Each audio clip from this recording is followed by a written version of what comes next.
ஆண்டவர் கொடுத்த இந்த நாளுக்காய் ஆண்டவருக்கு நாமும் நன்றி செலுத்துவோம். நம்ம அருமையான ஒரு சங்கீதத்தை நம்ம வாசித்தோம். சங்கீதம் 103ஆம் சங்கீதம். அதை வாசிச்சுட்டு நாம் தொடர்ந்து பக்கம் 734 ஒரு வார்த்தையை அவர் குறிப்பாக சொன்னார். தகப்பன் தன் பிள்ளைகளுக்கு இறங்குகிறது போல கர்த்தர் தமக்கு பயந்தவர்களுக்கு இறங்குகிறார். ஆமாம், வருஷத்தின் கடைசி நாள் 53 வாரங்களை நாம் கடந்துட்டோம். ஆண்டவரே, இந்த வருஷத்தில் நான் இப்படி இருந்தேனான்னு சொல்லி நாம் ஒவ்வொரு நாளும் ஆராய்ந்து பார்க்க வேண்டிய கடைசி தருணம். அதில் சங்கீதம் 103 அநேக காரியங்களை குறித்து ஆண்டவருக்கு உன்னை நாமத்தை ஸ்தோத்தரி மறவாதே அப்படின்னு சொல்லி பரிசுத்த ஆவியானவர் நம்மை நினைப்பு ஊட்டி மிகப்பெரிய காரியத்தை செய்கிறார். அதில் 103:10 அவர் நம்முடைய பாவங்களுக்கு தக்கதாய் நமக்கு செய்யவே இல்லை. நம்ம ஆழமாய் விசுவாசிக்கணும். நம்முடைய அக்கிரமுக்கு தக்கதாய் அவருக்கு நமக்கு சரி கட்டலை. ஆண்டவர் அதெல்லாம் நமக்கு சரி கட்டாமல் நமக்கு ஆண்டவர் கிருபையாய் நம்மை மன்னித்து அவர் நம்ம ஏற்றுக்கொண்டிருக்க ஆண்டவருக்கு நாம் செய்ய வேண்டியதெல்லாம் அந்த வசனத்தில் அந்த 10, 11, 12, 13 வசனங்களில் அவர் 3 முறை சொல்லியிருக்குது. அவருக்கு பயப்படுவர் மேல் அவருடைய கிருபை எவ்வளோ பெருசாக இருக்குது. அதுக்கடுத்து பாருங்க 13ஆம் வசனம், கர்த்தர் தமக்கு பயந்தவர்களுக்கு இறங்குகிறார். அதுக்கடுத்து 17ஆம் வசனம், கர்த்தருடைய கிருபையோ அவருக்கு பயந்தவர்கள் மேலும் அவருடைய பிள்ளைகளின் மேலும் அவருடைய நீதி அவர்கள் பிள்ளைகளின் மேலும் அனாதியா என்றென்றைக்கும் உள்ளது. இப்படி நம்முடைய வாழ்க்கையில் நாம் ஆண்டவருக்கு பயந்து வாழ்கிறோமா? ஏதோ நம்ம சபைக்கு வந்து இந்த 4 செவத்துக்குள்ளே நாம் வாழுறது ஒரு வாழ்க்கை கிடையவே கிடையாதுங்க. இது எல்லாரும் செஞ்சுட்டு போயிடலாம். ஆண்டவரே, நான் என்னுடைய அந்தரங்க வாழ்க்கையில் நீங்கள் யாருமே காணாத பகுதிகளில் எந்த மனுஷனுடைய கண்களும் என் மேல் வீசாத அந்த இடத்துல என் இருதயம் உங்களுக்கு பயப்படுகிறதா? நம்முடைய இருதயத்தை நாமே தான் ஆராய்ச்சி பார்க்கணும். ஆண்டவரே, 53, 52 வாரங்களுக்கு மேலே நான் சபைக்கு வந்துட்டேன். ஆண்டவரே, என்னை நான் ஆராய்ச்சி பார்க்க தெரியாத மனுஷனாய் நான் சபைக்கு வந்து பயப்படுவது போல இருக்கிறேன். ஆனால் என்னோடய வாழ்க்கையில் பயம்லாம் அற்று போச்சு ஆண்டவரே. ஏன்னா இது இலவசமாக வருது, நமக்கு இதோட மகிமை தெரியல. நான் பெர்த் சர்டிஃபிகேட் எடுக்க போவேன் ஆரம்பத்திலலாம். இப்போயும் ஆரம்பத்தில் நான் அதிகமாக படிக்கலை. அந்த பதிவு சர்டிஃபிகேட் எழுதி கொடுத்து போய் ஒருத்தர்கிட்ட போய் நிற்பேன். அவர் எழுதி கொடுப்பாரு. என்னுடைய அப்பா பேர், அம்மா பேர், என் அட்ரஸ்ஸு, கையெழுத்து நான் போடணும். ₹1 ₹2 காசு கொடுப்பேன். அதை வச்சு அவர் சம்பாத்தனை பண்ணுவார். அதுபோல் ஆனால் நமக்கு இங்கே ஆண்டவர் நம்முடைய பாவங்களை மன்னிக்கிறார், நம்முடைய கிருபையாய் நம்மை நேசிக்கிறார், நாம் ஆண்டவருக்கு பயப்படுன்னு சொல்லி இலவசமாக இங்கே 52 வாரங்களுக்கு மேலாக சொல்லும்பொழுது நமக்கு அது ஈஸியாக போயிடுது. இதுனா இலவசமாக தான் அப்படின்னு சொல்லி நம்ம அதை அல்லல் தட்டுக்கிறோங்க. அப்படி இருக்கவே இருக்கக்கூடாது. ஆண்டவரே, இத்தனை ஆண்டு காலங்களாய் இந்த வருஷம் முழுவதுமாய் என்னோடய வாழ்க்கை வீணாய் போயிட்டு இருக்க ஆண்டவரே, இந்த நாளிலும் கூட என்னை மறந்திரும்ப செய்யுங்க. நான் பயப்படுகிற ஆண்டவரே, கர்த்தருக்கு பயப்படுதலே என்னுடைய எல்லா காரியங்களையும் ஐஸ்வர்யத்தையும் ஆசீர்வாதத்தையும் ஆயுசையும் பெருக பண்ணும். நம்முடைய இருதயம் இப்படி ஆழமாய் ஆண்டவரை நம்புகிற நம்பிக்கையிலே நாம் பெருகணுங்க. நாம் சபைக்கு வர்றது நல்லது. சபைக்கு வந்தால் தான் நாம் ஆண்டவரால் போதிக்கப்படுவோம்.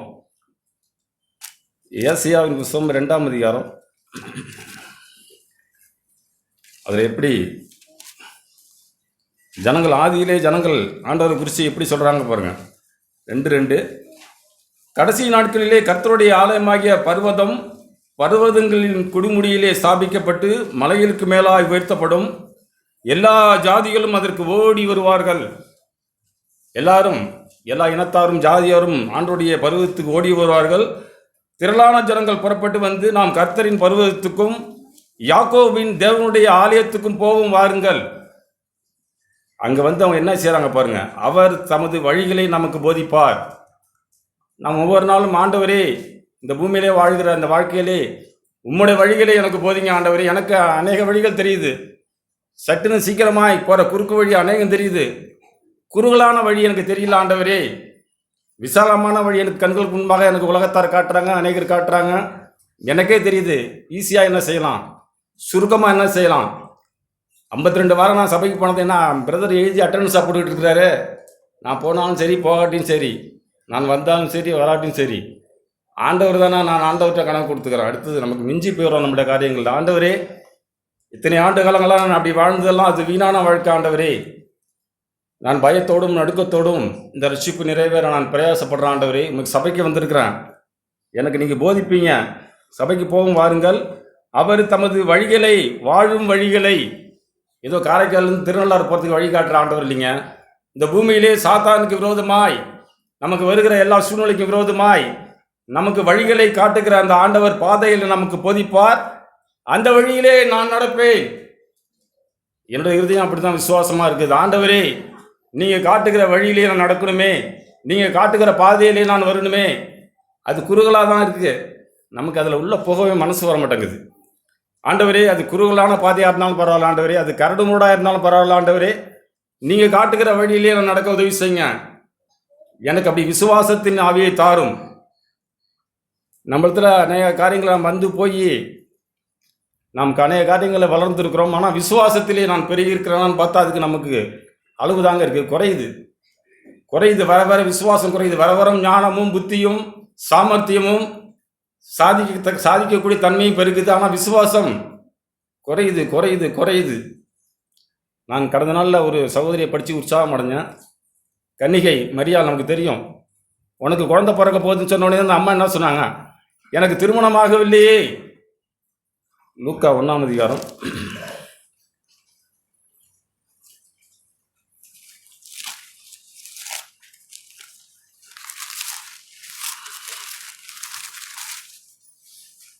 1 அங்கே ஊழியர் தேவதூதன் போய் சொல்றாரு,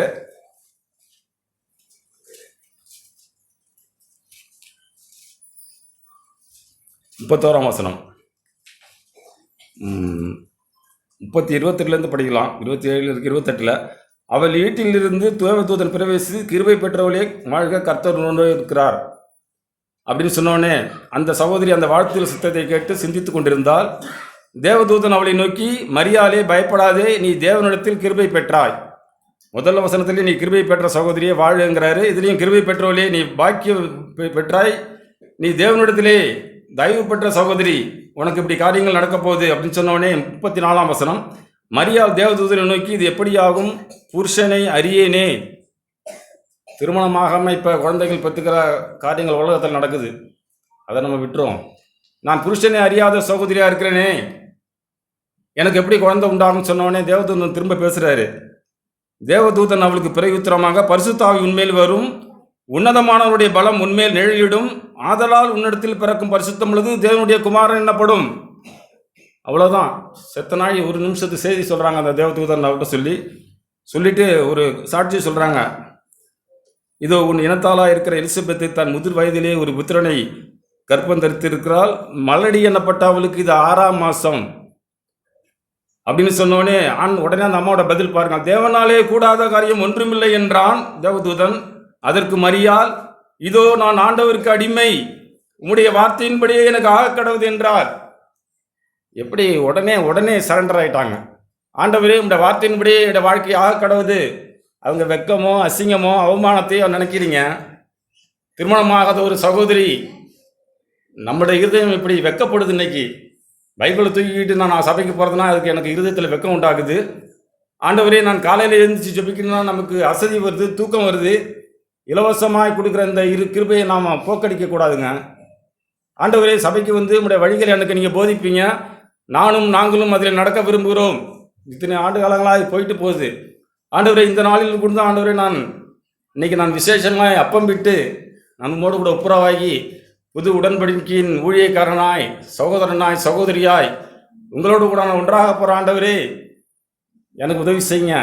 நான் வாழ எனக்கு விரும்புகிறேன், உங்களுடைய வழிகள் எனக்கு தொடர்ந்து போதிங்கன்னா ஆண்டவர் நமக்கு போதிச்சு கொண்டே தாங்க இருப்பாரு. கொலைசேரின் புஸ்தகம் 1ஆம் அதிகாரத்தில் இருக்கு, எந்த மனுஷரையும் கிறிஸ்து இயேசுக்குள்ளாய் தேறினவனாக நிறுத்தபடிக்கு சபை அறிவிக்குதுங்க. ஆண்டவரோட ஆவியானவர் அறிவிக்கிறார். நீங்களும் நானும் ஆண்டவருக்குள்ளாய் தேறி, விசுவாசத்திலே தேறி, சாத்தானை எதிர்க்கிற தைரியசாலிகளாய், கேட்டது போல நாங்கள் நிறுத்தி தியானிச்சது போல கம்பீர ஆவியை பெற்ற ஜனங்களாய், விசுவாசத்திலே நாம் தைரியம் உள்ளவர்களாய், ஆண்டவரே உடைய ஆவியினாலே எங்களுக்கு ஆகும் நித்திய ஜீவனை அருள் செய்வேன் என்று ஆண்டவர் சொன்னார். தருவாரா தரமாட்டாரா? ஆமேன், ஆமேன். நிச்சயமாக அவர் தருவார். ஏதோ உடனே நம்ம நித்திய ஜீவனை தருவாங்கன்னு சொல்லி நம்ம கேட்க முடியாது. நம்மளோட வாழ்க்கையை ஆண்டவருக்கு நாம் ஒப்புவிச்சு, ஆண்டவரே நித்திய ஜீவனை எனக்கு தருவேன்னு சொன்னீங்களா ஆண்டவரே, அந்த நித்திய ஜீவனுக்கு ஏதுவான வாழ்க்கையை நான் வாழ்கிறேன்னா அனுதினமும் என்னை நான் ஆராய்ந்து சோதித்து பார்க்கணும் ஆண்டவரே. யோபு தேவனுடைய மனுஷன் சொன்னார், எத்தனையோ காரியங்களை நாம் தியானிச்சிருக்கோம். நான் போகும் வழியை ஆண்டவர் அறிவார், நான் பொன்னாக விளங்குவேன். எப்படி அருமையான ஒரு பதத்தை அவர் பயன்படுத்துகிறாரு. நான் நல்ல மனுஷனாக விளங்குவேன், நான் நல்ல அப்படி இருப்பேன் இப்படி இருப்பேன்னு சொல்லுவீங்க. நான் நல்ல பொன்னாக விளங்குவேன். விசுவாச தைரியங்க அவர். அவர் தன்னுடைய வாழ்க்கையை அவர் அநேக காரியங்கள் அவருக்கு ஆண்டவர் குறித்து உணராமல் இருந்தாலும் உணர்ந்துட்டார். என் ஆண்டவர் என்னை சோதிக்கிறார், என்னை சோதித்த பின் நான் பொன்னாக விளங்குவேன். விசுவாசத்திலே நான் பொன்னாய் மாறிவிடுவேன், தங்கமாய் மாறிவிடுவேன். ஆண்டவர் விரும்புகிற மனுஷனால் நான் மாறிவிடுவேன். இப்படி நம்முடைய ஆவியில் நாம் எப்பொழுதுமே உற்சாகம் அடைஞ்சு, ஆண்டவரே சபையிலே போதிக்கிற நம்முடைய வழிகளையும் இந்த வாழ்க்கையையும் வாழ எனக்கு உங்களுடைய ஆவியை அளவில்லாமல் தாங்க. பரிசுத்த ஆவியானவரே, நான் பூமியிலே உங்களுடைய சாட்சியாக வாழணும் ஆண்டவரே. உமக்கு பாத்திரமாய் வாழணும், உண்மை நான் கனம் பண்ணணும் ஆண்டவரே. இப்படியெல்லாம் நம்ம இதயத்தில் ஆழத்திலிருந்து ஒரு நிச்சயம் உண்டாகணுங்க. இப்படி நாம் வாழ்கிற நமக்கு நித்தியமாகவே ஒரு நித்திய ஜீவன் அருள் செய்வார். ஏதோ நித்திய ஜீவன் அருள் செய்வார்னு சொன்ன ஆண்டவர் கொடுக்காமல் போக மாட்டாருங்க. உன் இனத்தாலே எலிசபெத்துக்கு 6வது மாதம்னு சொன்ன அந்த ஆண்டவர் மரியாளுக்கு உடனே கர்ப்பம் உண்டாகிட்டு 10 மாதத்துக்கு பிறகு இயேசு அங்கே பிறக்கிறாருங்க. என்னோட வாழ்க்கையில் நான் விசுவாசிக்கிறோமா? அந்த சகோதரிக்கு அந்த எலிசபெத் சொல்கிற வார்த்தையை நான் உங்களுக்கு காட்டுக்கிறேன். 1ஆம் அதிகாரம், அதே 1ஆம் அதிகாரம்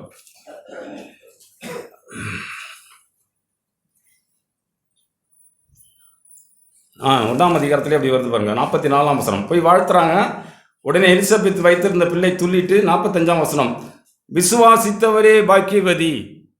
ஒரே வார்த்தை தாங்க, விசுவாசிச்சிட்டியா நீ பாக்கியவதி. எலிசபெத் தன்னை குறித்து சொல்ல, மலடியா இருந்த எனக்கு ஆண்டவர் பிள்ளை கொடுத்தான்னு சொல்லி துள்ளி குதிக்கலிங்க. சகோதரியே, சகோதரனே, நித்திய ஜீவனை அருள் செய்வேன்னு சொன்ன ஆண்டவரே, நீங்கள் நான் விசுவாசிக்கிறேன் ஆண்டவரே.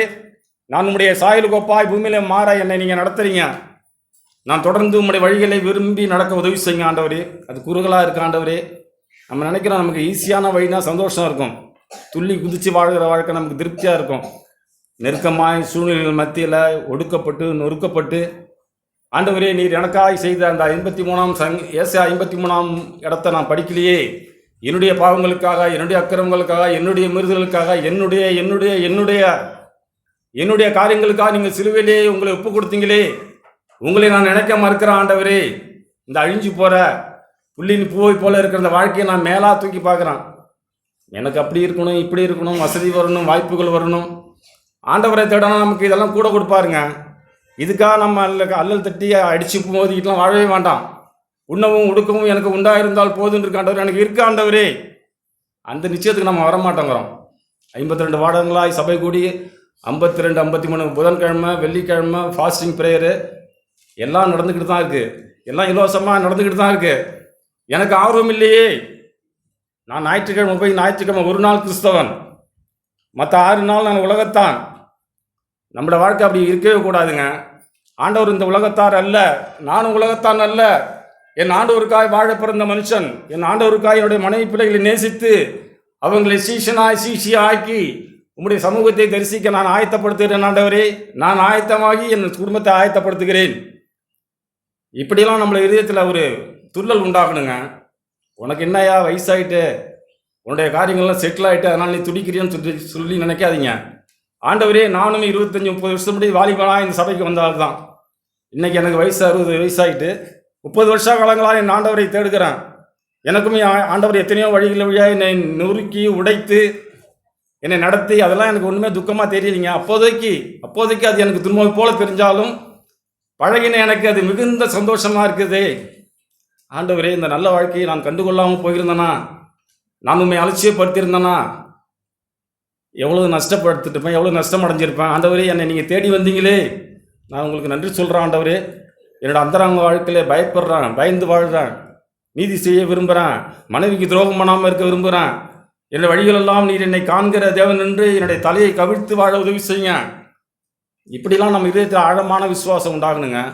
இப்படி நாம் விசுவாசத்தோடு வாழ்ந்தோம்னா நாம் பயப்படவே மாட்டோம். ஆண்டவரே, நித்திய ஜீவனை நீங்கள் அருள் செய்வீங்க ஆண்டவரே, அதிலே நான் வாழ்வேன். மோடு கூட என்னை நீங்கள் அமர செய்ய போறீங்க. நித்திய மகிமைக்கு அழைத்த தேவன் தாமே கொஞ்ச காலம் பூமியிலே பாடு அனுபவிக்கிற என்னை பலப்படுத்தி, சிறப்படுத்தி, சீர்படுத்தி அவருடைய ராஜ்யத்திலே என்னை நிலைநிறுத்துவீரே. நமக்கு இப்படி ஒரு ஆழமான நம்பிக்கை உண்டாகாதனால தான் நமக்கு ஞாயிற்றுக்கிழமை கிறிஸ்தவர்களாய் உலகம் போல நாம் வாழ பழகிறோம். நான் வாழ மாட்டேன் ஆண்டவரே, எனக்காய் பிரயாசப்படுகிற, எனக்காய் காரியங்கள் செய்கிற, எத்தனையோ வாரங்கள் பனியோ மழையோ சமைச்சு நமக்கு சாப்பாடு கொடுக்குறாங்க, எத்தனையோ வாரங்கள் எத்தனையோ காரியங்கள் செய்து நம்மை அருமையாக நடத்துகிற இந்த சபைக்கு, ஆண்டவருக்கும் ஆண்டோடைய பிள்ளைகளுக்கும் நான் நன்றியாக இருக்க வேண்டாமா? எதுக்காக இதெல்லாம் செய்கிறாங்க ஆண்டவரே? என்னை அவங்க நித்திய ஜீவனுக்கு நடத்துகிற வழிகாட்டி எனக்கு உதவி செய்கிறாங்க. நான் அந்த அல்லல் தட்டிட்டு ஆண்டவரே நான் வாழ்ந்துடக்கூடாது ஆண்டவரே, என்னை மன்னியும், மோடு கூட நான் ஆண்டவரே அந்த நித்திய ராஜ்யத்திலே வாழ விரும்புகிறேன். இன்னைக்கு நான் மோடு கூட உடன்படிக்கை பண்ணி வாழ நான் தீவிரமாக வந்திருக்கிறேன் ஆண்டவரே. என்னுடைய இருதயத்தின் மனக்கண்களை திறங்க ஆண்டவரே. இப்படி நாம் ஆண்டவரத்தில் நேர்மையாக வராத பட்சத்தில் நாம் போகிற ஜனங்களாக இருப்போம். ஆண்டவரை அறியாத ஜனங்களாக நாம் மாறிவிடுவாங்க. அப்படி இல்லாத பட்சத்தில் ஆண்டவரே நான் தொடர்ந்து மித்தாட உதவி செய்யுங்க. நான் காலையில் இப்படி தான் உணர்ந்தான். 52 வாரம் 53 வாரம் ஆகிட்டு. எத்தனை வாரம் சிஸ்டர் இந்த வருஷத்தில்? 52 53 நான் எண்ணி பார்த்தா காலையில் எனக்கு சந்தேகம் வந்துட்டு 53ன்னு வச்சுங்க. ஒரு வாரம் சபை கொடுத்துருக்கு எனக்கு 1000 ரூபா, 53,000 என்னோடய அக்கௌண்ட்டில் ஏறி இருந்தால் எனக்கு எவ்வளோ சந்தோஷமாக இருக்கும். 100 நாள் வேலைக்கு போகிற சகோதரிகள் நம்ம இடத்துல நிறைய இருக்கிறாங்க. 10,000 அவங்களுக்கு மொத்தம் சம்பளம் 9,600 வச்சுங்க. அவங்களுக்கு 6,000 வந்தால் 3,000 குறையுதுன்னு யோசிப்பாங்க. அடாடா, அந்த 3 நாள் நான் வேலைக்கு போனேனே, தேவையில்லாத அந்த பர்த்டேக்கு போனேன், தேவையில்லாமல் அவங்க வீட்டுக்கு போனேன், இந்த 3 நாள் போயிருந்தா எனக்கு இவ்வளோ ஏறி இருக்குமே, அவங்க சந்தோஷப்படுவாங்க அந்த அக்கௌண்ட்டை பணம் வந்த பிறகு. ஆண்டவரே எனக்கு 53,000 வர வேண்டிய எனக்கு 22,000 20,000 10,000 வருத்தமாக இருக்கு ஆண்டவரே. என்னுடைய சேமிப்பில் அந்த அந்த அந்த அக்கௌண்ட்டில் என்னுடைய பணம் ஏறலையே. உலகம் அப்படி நம்ம நாடுது, நம்ம எழுதி. ஆனால் ஆண்டவருடைய சபை கூடுதல்னா எனக்கு அது ஒரு அலட்சியம், அது ஒரு சோம்பேறித்தனம், அது ஒரு நிர்விசாரமாக இருக்குது. யாக்கோபின் தேவனுடைய ஆலயத்துக்கு போவோம் வாருங்கள், அவர் எனக்கு நான் நடக்க வேண்டிய வழியை போதிப்பார், எனக்கு நடக்க பரிசுத்த ஆவியான உதவி செய்வார், நான் சாத்தானுடைய சத்தத்துக்கு கீழ்ப்படிய மாட்டேன். நம்ம கங்கணம் காட்ட மாட்டோங்கிறாங்க, சோம்பேறித்தனமாக இருக்கிறோம், ஏமாத்துறோம், நம்மை நாமே ஏமாற்றி கொடுக்குறோம். ஒரு குடும்பம் சபையில் ஏமாத்துறது போல் யாரையும் ஏமாற்றவே முடியாதுங்க. தேவனை நம்ம நினைக்கிறோம், நம்ம அவரை ஏமாத்துறோம் இவரை ஏமாத்துறோன்னு. நம்மை நாமே ஏமாற்றி கொண்டு ஏதோ நம்ம சேவிங்ஸில் 52,000 இருக்குன்னு சொல்லி நான் நம்ப பண்ணுறோம் நம்ம சாத்தாரண. ஆண்டவரே அப்படி இல்லாமல் நான் ஒரு நாட்களில் மிகுந்த சந்தோஷத்தோடு இதெல்லாம் போயிட்டு போகுது ஆண்டவரே, நான் தெளிவடைஞ்சிடறேன் ஆண்டவரே. தொடர்ந்து வேதத்தை நேசிக்க உண்மை தேட 15-16 கிலோமீட்டருக்கு அந்த இடந்து ஒரு சகோதரன் வருவாருங்க. சும்மா 1 மணி நேரம் பிரேயர் வெள்ளிக்கிழமை. நான் சொல்கிறதுக்கு பேர் சொல்லலாம் அவரை, ஆனால் அப்படி நீங்கள் வேண்டாம். 15-16 கிலோமீட்டர் வெள்ளிக்கிழமை சபை கூடுதலுக்கு போயிட்டு வந்துட்டு போகிறாரு. கூப்பிட்ற தூரத்தில் இருக்க நம்ம வரிஞ்சு கட்டிட்டு வரலாமே, கெஞ்ச வேண்டியதாக இருக்குது, மறைமுகமாக சொல்ல வேண்டியதாக இருக்குது. ஏன் பிரதர் வர மாட்டேங்கிறீங்க, எனக்கு அது முக்கியம் இது முக்கியம் எல்லாம் முக்கியம் தான், ஆண்டவரை விட அதெல்லாம் முக்கியமே இல்லைங்க. ஆண்டவர் நம்ம மனதை குருடாக்கி போட்டுருவார். நம்ம நினைக்கிற மாதிரி நேபுகாத்நேச்சாரை நேச்சாரை போல நான் அதை செஞ்சிருவேன் நான் அதை செஞ்சிருவேன்னு சொன்ன பிறகு அவனை ஆண்டவர் மிருகத்தை போல மாற்றினார். ஆண்டவரே என்ன அப்படி நீங்கள் மாற்றிடாதீங்க ஆண்டவரே. வாய்ப்பு கிடைக்கும் போதெல்லாம் வாய்ப்பை உண்டாக்கி கொண்டு நான் உங்களுடைய சபைக்கு வர்றேன் ஆண்டவரே. உங்களுடைய சத்தியத்தை மேய்கிறேன், அசை போடுகிறேன், அது எனக்கு நித்திய ஜீவனை அருள் செய்யுமே. இப்படிலாம் நம்மளுடைய இருதயம் ஆழமாக ஆண்டவர் மேலே பற்றுதலாக இருக்கணுங்க. அந்த சமாரியா ஸ்திரீ சொன்னது போல் தண்ணி மூடுறதுக்கு போய் கிணத்துல போய் ஆழத்தில் முண்டு எடுத்த இந்த காலம்லாம் போவ. இயேசு என்னை விசுவாசி, அப்பொழுது உங்களுடைய இதயத்திலே நித்திய ஜீவகாலமாக ஒரு நீரூற்று உண்டாகும் அப்படின்னோடனே சக்குன்னு அம்மா விசுவாசிச்சிடுறாங்க. ஆண்டவரே விசுவாசிக்கிற ஆண்டவரே காரியங்கள் சொல்லுங்க ஆண்டவர்னா அந்த அம்மா போய் ஊரெல்லாம் சொல்கிறாங்க வஸ்தனுடைய காரியங்களை. இப்படி நம்முடைய ஆண்டவரை நாம் விசுவாசித்து ஆண்டவரை விசுவாசித்து நானே பாக்கியவான், என்னுடைய பெயர் ஜீவ புஸ்தகத்தில் எழுதப்படும் ஆண்டவரே, நான் பூமியிலே சாத்தானுக்கு விரோதமாக எப்பொழுதும் வாழ நீர் எனக்கு உதவி செய்கிறீர், என்னுடைய பாவத்தையும் அக்கிரமத்தையும் சிலுவையிலே சுமந்துட்டீங்க ஆண்டவரே, என்னை வெற்றி சிறக்க பண்ணினீங்க, நான் ஒன்றும் செய்ய வேண்டாம் ஆண்டவரே, உங்களுடைய வழிகளை நான் கற்றுக்கொண்டு பூமியிலே கொடுத்துருக்க இந்த சின்ன குடும்பத்தில் சபையில் நான் வாழ்ந்து என்னுடைய வாழ்க்கையை முடிக்க உதவி செய்யுங்க. இப்படிலாம் நீங்களும் நான் ஒரு தீர்மானம் எடுத்தோம்னா அடுத்த வருஷம் நமக்கு மிகுந்த சந்தோஷம் உண்டாகுங்க. நாளுக்கு நாள் நம்முடைய வாழ்க்கை பிரகாசிக்கும். நீதிமொழியின் புஸ்தகம் 4ஆம் அதிகாரம் காலையில் படித்து உற்சாகம் அடைஞ்ச நீதிமொழிகள் 4 அதில் ஒரு வார்த்தை இருக்கு பாருங்க. நீதிமொழிகள் 4ஆம் அதிகாரம் 4:18 நீதிமான்களுடைய பாதை நடுப்பகல் வரைக்கும் அதிகமாய் பிரகாசிக்கிற சூரிய பிரகாசம் போலிருக்கும். ஏதோ நீதிமான் சொன்னோடனே நம்ம நீதி செய்கிற நீதிமான் இல்லைங்க. ஆண்டவரை விசுவாசித்து ஆண்டவருடைய நீதினாலே நான் போர்த்தப்பட்டு ஆண்டவருக்குன்னு வாழ்கிற வாதை என்னுடைய வாழ்க்கை நடுப்பகல் வரைக்கும் பிரகாசிக்கிற 1 மணி நேரத்துக்கு 1 மணி நேரத்துக்கு 1 மணி நேரத்துக்கு கழிச்சு 12 மணிக்கு எப்படி பிரகாசிக்கும்? அதிகமாய் என்னுடைய கிறிஸ்தவ வாழ்க்கை பிரகாசிக்கணுமே, நான் மகிமையின் மேல் மகிமை அடையணுமே, நான் ஆண்டவரை அறியணுமே, என் ஆண்டவரோடு கூட நான் சம்பாஷிக்கணுமே, அனுதினமே என் ஆண்டவரை தேடி அவருக்குள்ளாய் நான் நடந்து நான் பரிசுத்தவான் என்ற அந்த ஆண்டவரை பங்கை நிறைவேற்றணுமே. இப்படியெல்லாம் நம்முடைய இதயத்தில் ஒரு தாகம் உண்டாகாத பட்சத்தில் நான் போகிற கூட்டமாக இருப்போங்க. ஆண்டவரே, நான் அப்படி வாழ விரும்பல ஆண்டவரே, விசுவாசத்தினாலே நான் பழிச்சிட உதவி செய்யுங்க, நான் பின்வாங்கி போக மாட்டேன் ஆண்டவரே. இதை இவ்வளோ கடினமாக பேசுகிறாருன்னு சொல்லி நீங்கள் வருத்தப்படாதீங்க. இப்படியும் பேசுகிற ஒரு சிலரை ஆண்டவர் வச்சிருக்கிறார். மென்மையாக நடத்துகிற ஆண்டவர் மென்மையாக நடத்துகிறவர்களை மென்மையாக நடத்தட்டும். கடுமையாக நடத்துகிற சில சூழ்நிலைகளை தேவன் நமக்கு அனுமதிக்கும் போது அதில் கடந்து செல்ல உதவி செய்யும். ஆண்டவரே, நீங்கள் உதவி செய்யுங்க. இவர் என்னடா காட்டுத்தனமாக பேசுகிறான்னு சொல்லி தள்ளல் தட்டாதீங்க. ஆண்டவர் நமக்கு உதவி செய்ய வல்லவராக இருக்கிறார். பேதுரு சொல்லுவார் 14ஆம் அதிகாரத்தில், ஆண்டவரே, நீங்கள் எங்கே போனாலும் நம்ம பின்பற்ற சாவீர் உன்னை பின்பற்ற வர விரும்புகிறேன்னு சொல்லுவார். ஆனால் சூழ்நிலை வரும்பொழுது அவர் பயந்து ஒளிஞ்சிப்பார், தடுமாறிடுவார். ஆனால் அதே பேதுரு தாங்க அப்போஸ்தலர் நடவடிக்கைகளில் ஆண்டவரை குறித்து 5000 பேருக்கும் 10,000 பேருக்கும் சொல்லத்தக்கதாய் பரிசுத்த ஆவியினால் நிரப்பப்பட்டு பேசுகிறாருங்க. அந்த பேதுரு நமக்கு ஒரு ஆலோசனை சொல்கிறார். பேதுருவின் புஸ்தகம், ஆண்டவருடைய கூட இருந்து ஆண்டவருக்குன்னு வாழ்ந்த மனுஷன் பேதுருவின் புஸ்தகம் 5ஆம் அதிகாரம் 9ஆம் வசனம், விசுவாசத்திலே உறுதியாக இருந்து அவனுக்கு எதிர்த்து நில்லுங்கள். 5:1 அப்படி எப்படி ஆரம்பிக்கிறாருன்னா, மூப்பருக்கு உடன்முப்பனும் கிறிஸ்துவின் பாடுகளுக்கு சாட்சியும் இனி வெளிப்படும் மகிமைக்கு பங்காளமாக இருக்கிற பேதுருவாகிய நான் உங்களுக்கு புத்தி சொல்கிறது என்னவெனில் அப்படின்னு சொல்லி இது மூப்பர்களுக்கு எழுதுறீங்க. வசனங்கள் என்ன மூப்பர்களுக்காக இருக்கும், அது இருந்துட்டு போட்டோம். ஆண்டவரே, அதில் நீங்கள் எனக்கு என்ன சொல்கிறீங்க? ஏற்ற காலத்திலே தேவன் என்னை உயர்த்தும்படி நான் அவருடைய பலத்த கருத்திற்கு அடங்கி இருக்கிறேனா? ஆண்டவரே, என்னை நீ விசாரிக்கிறீர். ஆண்டவரே, என்னுடைய கவலையெல்லாம் உங்கள் மேலே வச்சிடுறேன். நான் வீட்டில் இருந்து இல்லை, சபைக்கு புதன்கிழமை பிரேயரில் நான் கலந்துக்கிட்டு, ஜூம் மீட்டிங்கில் நான் கலந்துக்கிட்டு, வெள்ளிக்கிழமை கூடுகளை கலந்துக்கிட்டு என்னுடைய பாரங்கள் எல்லாம் மேலே வைக்கிறேன். ஆண்டவரே, ஏதோ நடந்து போகும்போது இந்தாங்க பிடிங்க ஆண்டவரே, நீங்கள் பார்த்துக்கணும்னு சொல்லிட்டு போகிறது அப்படி அந்தாவி நமக்கு கூடாது.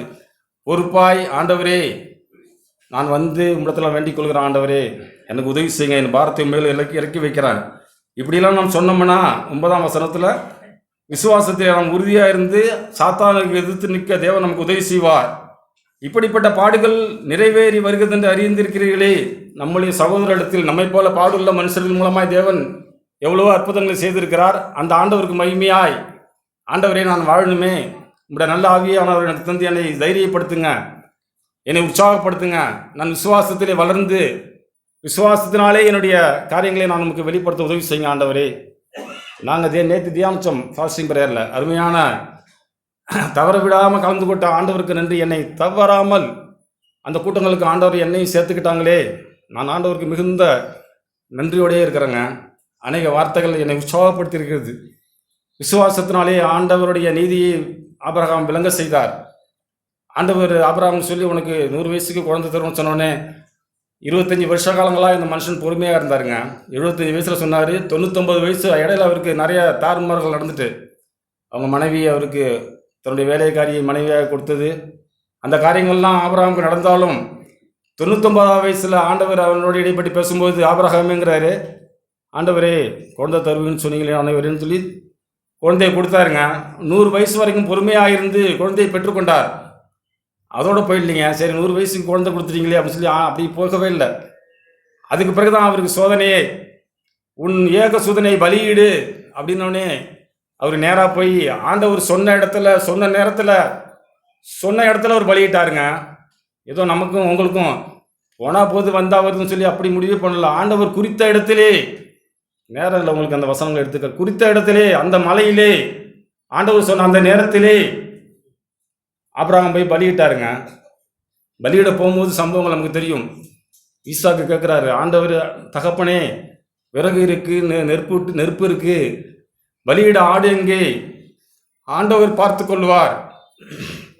எங்களுடைய வாழ்க்கையை ஆண்டவர் பார்த்து கொள்வார். நமக்கு இப்படி ஆழமான விசுவாசம் இல்லாதவங்க தாங்க நம்ம சஞ்சலப்படுறோம், தவிக்கிறோம்.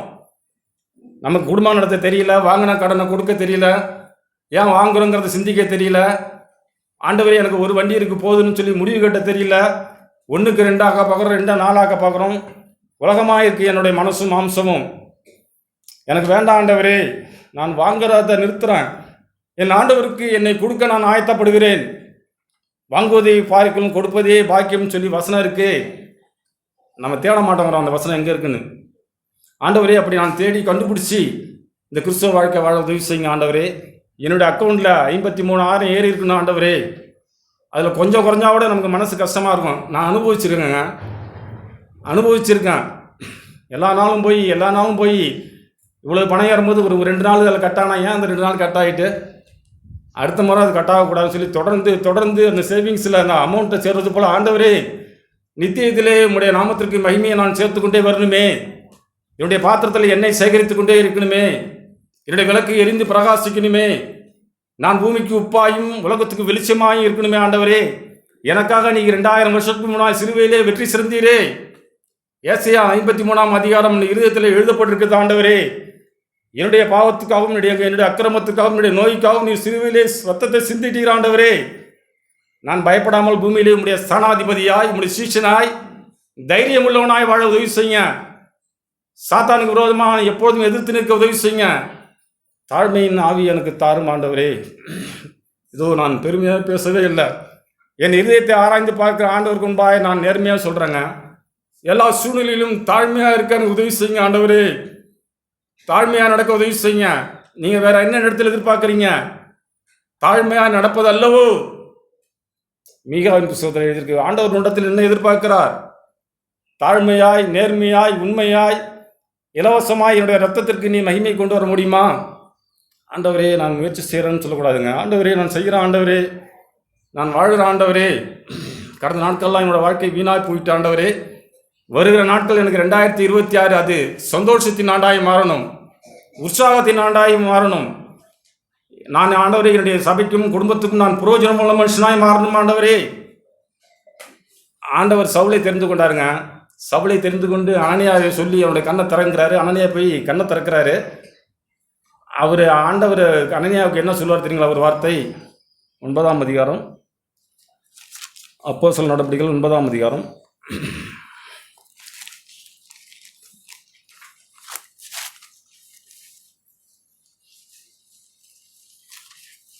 அப்போஸ்தலர் நடபடிகள் 9ஆம் அதிகாரம்,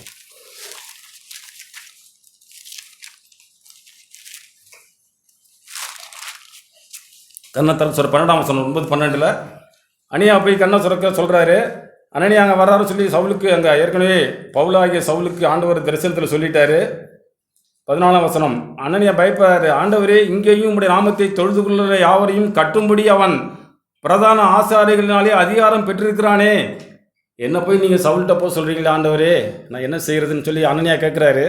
நீ போ, கர்த்தர் சொல்ல இருக்காரு. அதற்கு கர்த்தர், நீ போ, அவன் புறஜாதிகளுக்கும் ராஜாக்களுக்கும் இஸ்ரவேல் புத்திரருக்கும் என்னுடைய நாமத்தை அறிவிக்கிறதற்கு நான் தெரிந்து கொண்ட பாத்திரமாயிருக்கிறான்.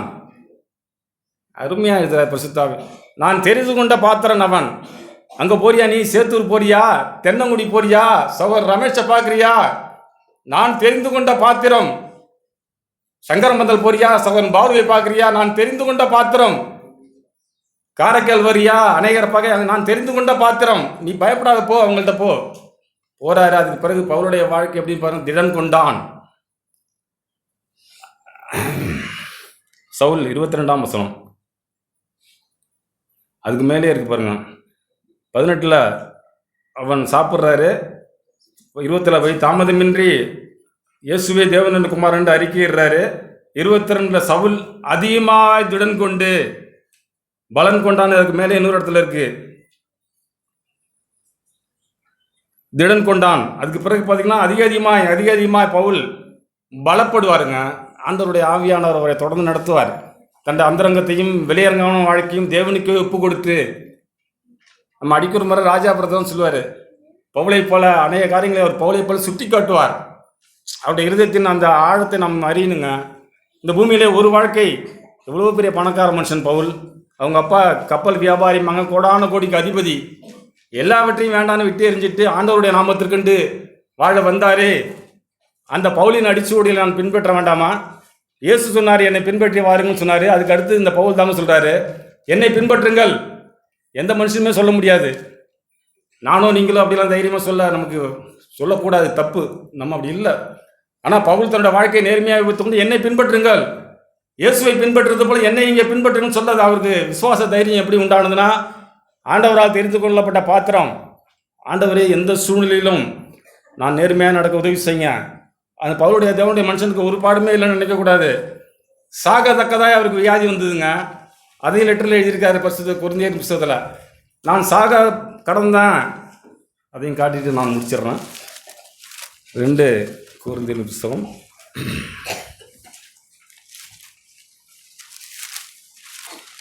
1ஆம் அதிகாரம். 2 கொரிந்தியர் புத்தகம் 1ஆம் அதிகாரம். அவர் எப்படி சொல்கிறாரு பாருங்க. 8ஆம் வசனம் 1:8. ஆசியாவிலே எங்களுக்கு சபையோ அவரோடு கூட ஊழியர் செய்த சவுலுக்கு ஏற்பட்ட உபத்திரத்தை நீங்கள் அறியாதிருக்க எங்களுக்கு மனதில்லை. என்னவெனில் பிழைப்போம் என்கிற நம்பிக்கை அற்றுப்போகத்தக்கதாக எங்கள் பலத்திற்கு மிஞ்சின அதிகமான வருத்தம் எங்களுக்கு உண்டாயிற்று. ஆண்டவர் பின்பற்றுகிற தேவனுடைய மனுஷனுக்கு வருத்தம் உண்டாகணுமா? என்ன ஆண்டவரே, நீங்கள் இப்படி மென்மையாக நடத்திருக்கலாமே பவுல. ஆண்டவருடைய வழி வேறங்க, நம்முடைய வழி வேற. நமக்கு இலகுவாய் வந்தால் போதுன்னு நினைக்கிறோம். நமக்கு ஈஸியாக எதுவும் கிடைக்க நம்ம விரும்புகிறோம். நம்ம போகிறதெல்லாம் அகலமான பாதை, குறுகலான பாதை நமக்கு வேண்டாம்னு தள்ளுறோம், அதை மூடுறோம். ஆனால் இங்கே அவருக்கு வருத்தம் ஏற்படுது. அவர் சொல்கிறார் 9ஆம் வசனத்தில், நாங்கள் எங்கள் மேல் நம்பிக்கையாயிராமல் மரித்தோரை எழுப்புகிற தேவன் மேல் நம்பிக்கையாயிருக்கத்தக்கதாக மரணம் வரும் என்று நாங்கள் எங்களுக்குள்ளே நிச்சயித்திருந்தோம். இப்படி முடிவே பண்ணிட்டாரு. மரணம் வந்து சாக போகிறோம், ஜெபம் பண்ணிட்டு எல்லாம் படுத்துட்டாங்க. ஆனால் அந்த மரணத்திலிருந்தும் அவர் எங்களை தப்புவித்தார், இப்பொழுதும் தப்புவிக்கிறார், இன்னும் தப்புவிப்பார் என்று அவரையே நம்பியிருக்கிறோம். நம்முடைய விசுவாசம் ஆண்டவரே எல்லா சூழ்நிலையும் நம்பி இருக்கணுங்க. நான் கேட்டது போல் கர்ப்பம் தரிக்க முடியுமானா சாத்தியமே இல்லை. அப்படியே அந்த சகோதரி கர்ப்பம் தெரிஞ்சு ஊரில் விழா முடியுமானா வெக்கம், காரி மூழ்வாங்க, கல்லெறிஞ்சு கொண்டுடுவாங்க.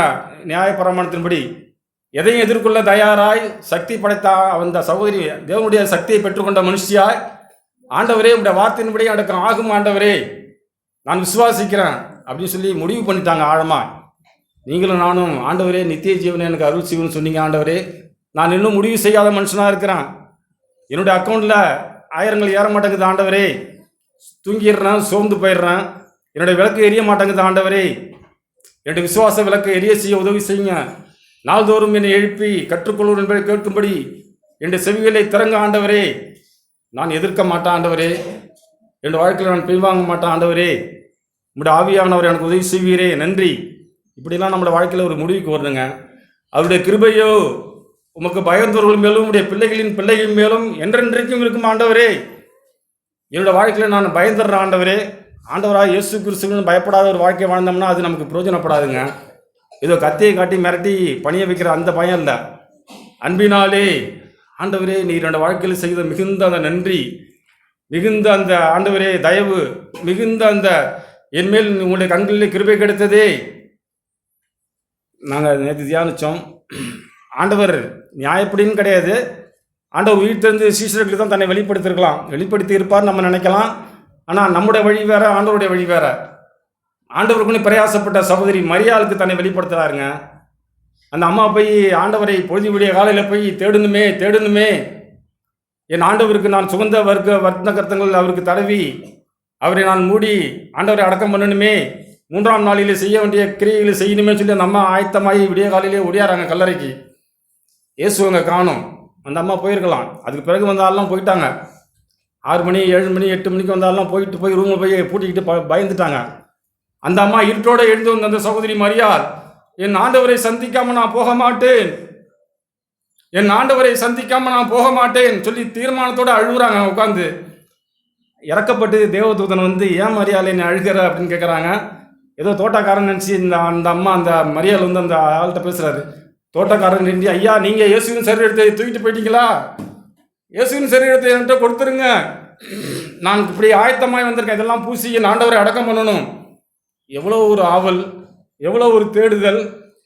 இயேசுவே வந்து பேசுகிறாருங்க. சகோதரியே மரியாளே, முதலாக இயேசு அந்த மரியாளுக்கு தரிசனமாகிறார். பலவீனமான பெண்களாக இருந்தாலும் ஆண்டவர் அதெல்லாம் பார்க்கலீங்க. பலவீனத்திலே பலன் கொண்ட சகோதரி, பலவீனத்திலே நான் ஆண்டவரை தேடுகிற மனுஷன், என் இயேசு பலவீனத்திலே சிலுவையிலே என்னை ஏற்றுக்கொண்டாரே. ஆண்டவரே, அந்த வாழ்க்கையை நீர் எனக்கு தந்திருக்கீங்க ஆண்டவரே. நான் ஏதோ அதை அல்ல தட்டக்கூடாது ஆண்டவரே. நாள்தோறும் சபைக்கு வந்து யாக்கோபின் தேவனுடைய ஆலயத்துக்கு நான் வர்ற ஆண்டவரே, எனக்கு உங்களுடைய வழிகளை போதியும். இதோ இங்கே ஏஞ்சி பேசுகிறதுனால ஏதோ தங்களுக்குன்னு ஆதாயத்துக்கு பேசவே இல்லைங்க. ஒரு காலம் இங்கே நின்று பேசுகிற யாரும் உங்கள் இடத்துல ₹1 கூட ஆசைப்பட்டதே கிடையாது. தங்களை இழந்து, தங்களுடைய நேரங்களை இழந்து, தங்களுடைய காரியங்களை இழந்து தங்களே உங்களுக்கு கொடுக்குறாங்க. நம்ம என்னன்னா அதெல்லாம் நம்ம அல்லல் தட்டுறோம், மார்க் போட்டுக்கிட்டே இவருன்னா. ஆண்டவர் நம்முடைய ஆவியை அறிகிற ஆண்டவர். எந்த அளவினாலும் நீங்கள் அளக்கிறீர்களோ அந்த அளவினாலே உங்களுக்கும் எனக்கும் அளக்கப்படும். ஆண்டவரே, வருகிற நாட்களே நான் அமுக்கி குலுக்கி சரிந்து விழும்படி அளக்கிற ஆண்டவரே, நீங்கள் எனக்கு திரும்பி அளப்பீங்க. இல்லை, நான் எப்படியா வந்தால் அது அப்படி எனக்கு கிடைக்கும். நான் சொரை போட்டால் அது சொரை தாங்க விளையும், நான் கோதுமை போட்டால் எனக்கு கோதுமை தான் விளையும். ஆனால் நான் ஒன்றும் போட மாட்டேன், ஆனால் எனக்கு கோதுமை விளையணுன்னா அது சாத்தியமில்லாத ஒன்று. அதனால் நம்ம வருகிற நாட்களில் நான் மனம் திரும்பி, ஆண்டவரே, நான் சொல்ல வந்த விஷயங்கள்லாம் வேறு, ஆனால் இந்த இருதயத்தில் நான் ஆண்டவரே இப்படி வீணாக்கிடக்கூடாது அப்படின்னு சொல்லி நான் இப்படியெல்லாம் ஆண்டவரை தேட வந்து இன்றைக்கி நான் அப்பம் விட்டு என்னுடைய இருதயத்தின் கண்கள் திறக்கப்படணும். ஆண்டவரே, எனக்கு உதவி செய்யுங்க, நான் ஆகாதவனாய் போயிடக்கூடாது. நான் அதை மட்டும் சொல்லிடுறேன் பிரதர். ஒரு லூக்கா 24ஆம் அதிகாரம் அது மாத்திரம் சொல்லிடுறேன். நான் சொல்ல வந்த விஷயமே அதுதான், ஆனால் நான் அதை விட்டுட்டேன். லூக்கா 24ஆம் அதிகாரம். கடந்த நாள் நாம் மற்ற நாட்கள் நாங்கள் அதில் தியானிச்சிருக்கோம். அதனால் இன்றைக்கி நான் எல்லாருக்கும் இந்த வார்த்தையை நான் படித்து சொல்லணும்னு விரும்பினேன். லூக்கா 24ஆம் அதிகாரம். அங்கே எல்லாரும் போகிறாங்க, நம்ம சம்பவங்கள் இதில் தான் இருக்குது, நான் படித்த சம்பவங்கள்லாம் கூட. பேதுரு எழுந்திருந்தான் 13ஆம் வசனம், 24:13. அன்றைய தினமே, இயேசு உயிர் தெழுந்த அன்றைய தினமே, அன்னைக்கே 2 பேர் போகிறாங்க கிராமத்துக்காக 2 பேர் சீஷர்கள் 2 பேர் எருசலேமுக்கு 7 அல்லது 8 மைல் தூரம் எம்மாவு என்ற கிராமத்துக்கு போனார்கள். 2 சீஷர்கள் நடந்து போகிறாங்க. போகும்போது அவங்க என்ன பேசிக்கிட்டு போகிறாங்க? இயேசு என்ன ஒரு மனுஷன் இருந்தாரே, அவர் எங்களை ரட்சிப்பார் நினச்சோம். அவர் இந்த உலகத்தின் அதிபதிகள் ராஜாக்கள் கொலை செஞ்சு அவரை சிலுவையில் அரைஞ்சு புதைச்சிட்டாங்களே, என்ன செய்வோன்னு தெரியலையே எங்களுக்கு அப்படின்னு சொல்லி அவங்க 2 பேரும் பேசிக்கிட்டே போகிறாங்க இருதயத்தில். இப்போ நானும் ஒரு சகோதரன் போகும்போது, என்னப்பா இப்படி இவரை நம்பியிருந்தோம், இப்படி நமக்கு நடக்கும்னு தெரியாமல் போய்ட்டு, இயேசு என்ன ரட்சகர் வருவார், நம்மளை நித்திய ஜீவனை தருவோம்னு சொல்லி வாக்குத்தத்தெல்லாம் நமக்கு தெரியுது. ஆனால் நம்ம அவரே அடித்து கொண்டுட்டாங்களே, நம்மளாம் என்னத்துக்குன்னு சொல்லி அவங்க மனசுக்குள்ள பேசிக்கிட்டே போகிறாங்க. அப்பொழுது அவர்களை நோக்கி இயேசு 17ஆம் வசனம், நீங்கள் துக்கமுடர்களாக வழி நடந்து ஒருவருக்கு சொல்லிக்கொள்ள காரியங்கள் என்ன என்று கேட்டார். அங்கே அவங்க 2 பேர் போகும்போது 3வது ஒரு மனுஷன் போய் சேர்ந்துக்கிறாரு. அவங்க யாரோ ஒருத்தர் கூட வரான்னு நினச்சி நடந்து போகும்போது யாரோ ஒருத்தர் நடைபாதையாக வராரு அப்படின்னு சொல்லி 3 பேரும் சேர்ந்து பேசிக்கிட்டே போகிறாங்க. அப்போ கேட்கும்போது இந்த 3வது வந்த மனுஷன், நீங்கள் என்னத்தை பேசிக்கிட்டு போகிறீங்க, துக்கமா அப்படின்னு கேட்குறாரு. அதற்கு அவர்களில் போன 2 பேரில் ஒருத்தவன், இந்நாட்களிலே எருசலேமில் நடந்தவைகளை அறியாதபடிக்கு நீர் அந்நியராக இருக்கிறீரோ அப்படின்னே எவைகளே என்று அவர் கேட்டார். அந்த 3வது வந்த மனுஷன், நசரேயனாகிய இயேசுவை குறித்தவைகளே, அவர் தேவனுக்கு முன்பாகவும் ஜனங்களுக்கு முன்பாகவும் செய்கையிலும் வாக்கிலும் வல்லமையுள்ள தீர்க்கதரிசியாக இருந்தார். அவரை அப்படி சிலுவையில் அறைந்தார்கள். அவரே எங்களையும் இந்த இஸ்ரவேல் ஜனங்களையும் மீட்டு ரட்சிப்பார் என்று நாங்கள் நம்பியிருந்தோமே, எங்களுடைய நம்பிக்கையே போயிட்டே, அவரே அடித்து கொலை செஞ்சு புதைச்சிட்டாங்களே, என்ன செய்வோம்னு சொல்லி அவங்க இருதயத்தில் அப்படி அடிச்சுக்கிட்டு பேசிக்கிட்டு அவங்க நடந்து போயிட்டே இருக்கிறாங்க. போகும்போது தான் அவங்க சொல்கிறாங்க, இப்படி எங்கள் சகோதரிகள்லாம் போய் கல்லறை இடத்துல போய் அவரை காணாமல் தேடினாங்க, அவர் உயிரோடு எழுந்து போயிட்டாராம்ல அப்படிலாம் சொல்கிறாங்க. அதெல்லாம் பிரமிக்க அங்கே பண்ணினாங்க, ஆனால் அவரை காணவில்லையே அப்படின்னு சொல்லி அவங்க பேசிக்கிட்டு போகும்போது ஆண்டவர் அப்போ தான் கிடைப்படுறாரு. 25ஆம் வசனம், அப்பொழுது அவர் அவர்களை நோக்கி, தீர்க்கதரிசிகள் சொன்ன யாவையும் விசுவாசிக்கிறதற்கு புத்தி இல்லாத மந்த இருதயம் உள்ளவர்களே. கடுமையாக இருக்குது வார்த்தை, மந்த இருதயம். என்ன போய் இப்படி மந்தமான மனுஷன் சொல்லிட்டாரு, மாடு போல இருக்காங்கிறாரு, வணங்காத கழுத்துள்ள மனுஷனை ஆண்டவர் சொல்கிறாருன்னு சொல்லி நம்ம வருத்தப்படுறோம். உண்மையிலே நம்ம இருதயம் மந்தமாக இருக்குங்க. ஆண்டவரை அறிய வேண்டிய பிரகாரமான அறியலையே, கிறிஸ்து விதமாய் பாடுபடவும் தமது மகிமையிலே பிரவேசிக்கும் வேண்டியதில்லை என்று சொல்லி இப்படி அநேக காரியங்களை விவரித்து காண்பித்தார். ஆண்டவர் உங்களுக்கு விவரித்து காண்பிக்கிறார். அந்த 3வது வந்த மனுஷன் அத்தருணத்திலே தாங்கள் போகிற கிராமத்துக்கு சமீபமாக வந்துட்டாங்க, எம்மாவூர் கிட்ட வந்துட்டாங்க. அவர் அவங்கள விட்டு விலகி போறாருங்க. அப்பொழுது அவர் எல்லாத்தையும் சொல்லிட்டு அப்புறம் போகிறவர்கள் போல அவர் காண்பித்தார். அவர்கள் அவர் நோக்கி, நீர் எங்களோடு தங்கியிருங்க பிரதர், இருட்டி போச்சு, நீங்கள் எங்களோடு தங்கியிருங்க, இன்னைக்கு ராத்திரி தங்கியிருந்து சாப்பிட்டுட்டு நாளைக்கு நீங்கள் போகணும்னு சொல்லி கூப்பிடுறாங்க, வருந்தி கேட்குறாங்க, ப்ளீஸ் நீங்கள் பேசுனதுலாம் எனக்கு உற்சாகமாக இருந்தது பிரதர், இப்போ வாங்க இன்றைக்கி ராத்திரி மாத்திரம் எங்களோட கூட தங்கி இருந்துட்டு காலைல நீங்கள் ஏஞ்சி போங்கன்னு சொன்னோன்னே அவரும் சேர்ந்து போகிறாருங்க. வருந்தி கேட்டுக்கொண்டார்கள். அப்பொழுது அவர்கள் தங்கும்படி உள்ளே போனார். உள்ளே போனோடனே சாப்பிட்றாங்க. அவங்க உள்ளே போய் அவர் பந்தி இருக்கையில் அவர் அப்பத்தை எடுத்து ஆசீர்வதித்து அதை பிட்டு அவர்கள் கொடுத்தார். நேர்மையாக நடந்துக்கிட்டாங்க பிரதர், நீங்கள் மூணாவதாக வந்த மனுஷன் இருக்கிறத நீங்களே பாகம் பிரித்து கொடுங்கன்னொடனே அவர் அப்பத்தை எடுத்து பிட்டு கொடுக்குறார்.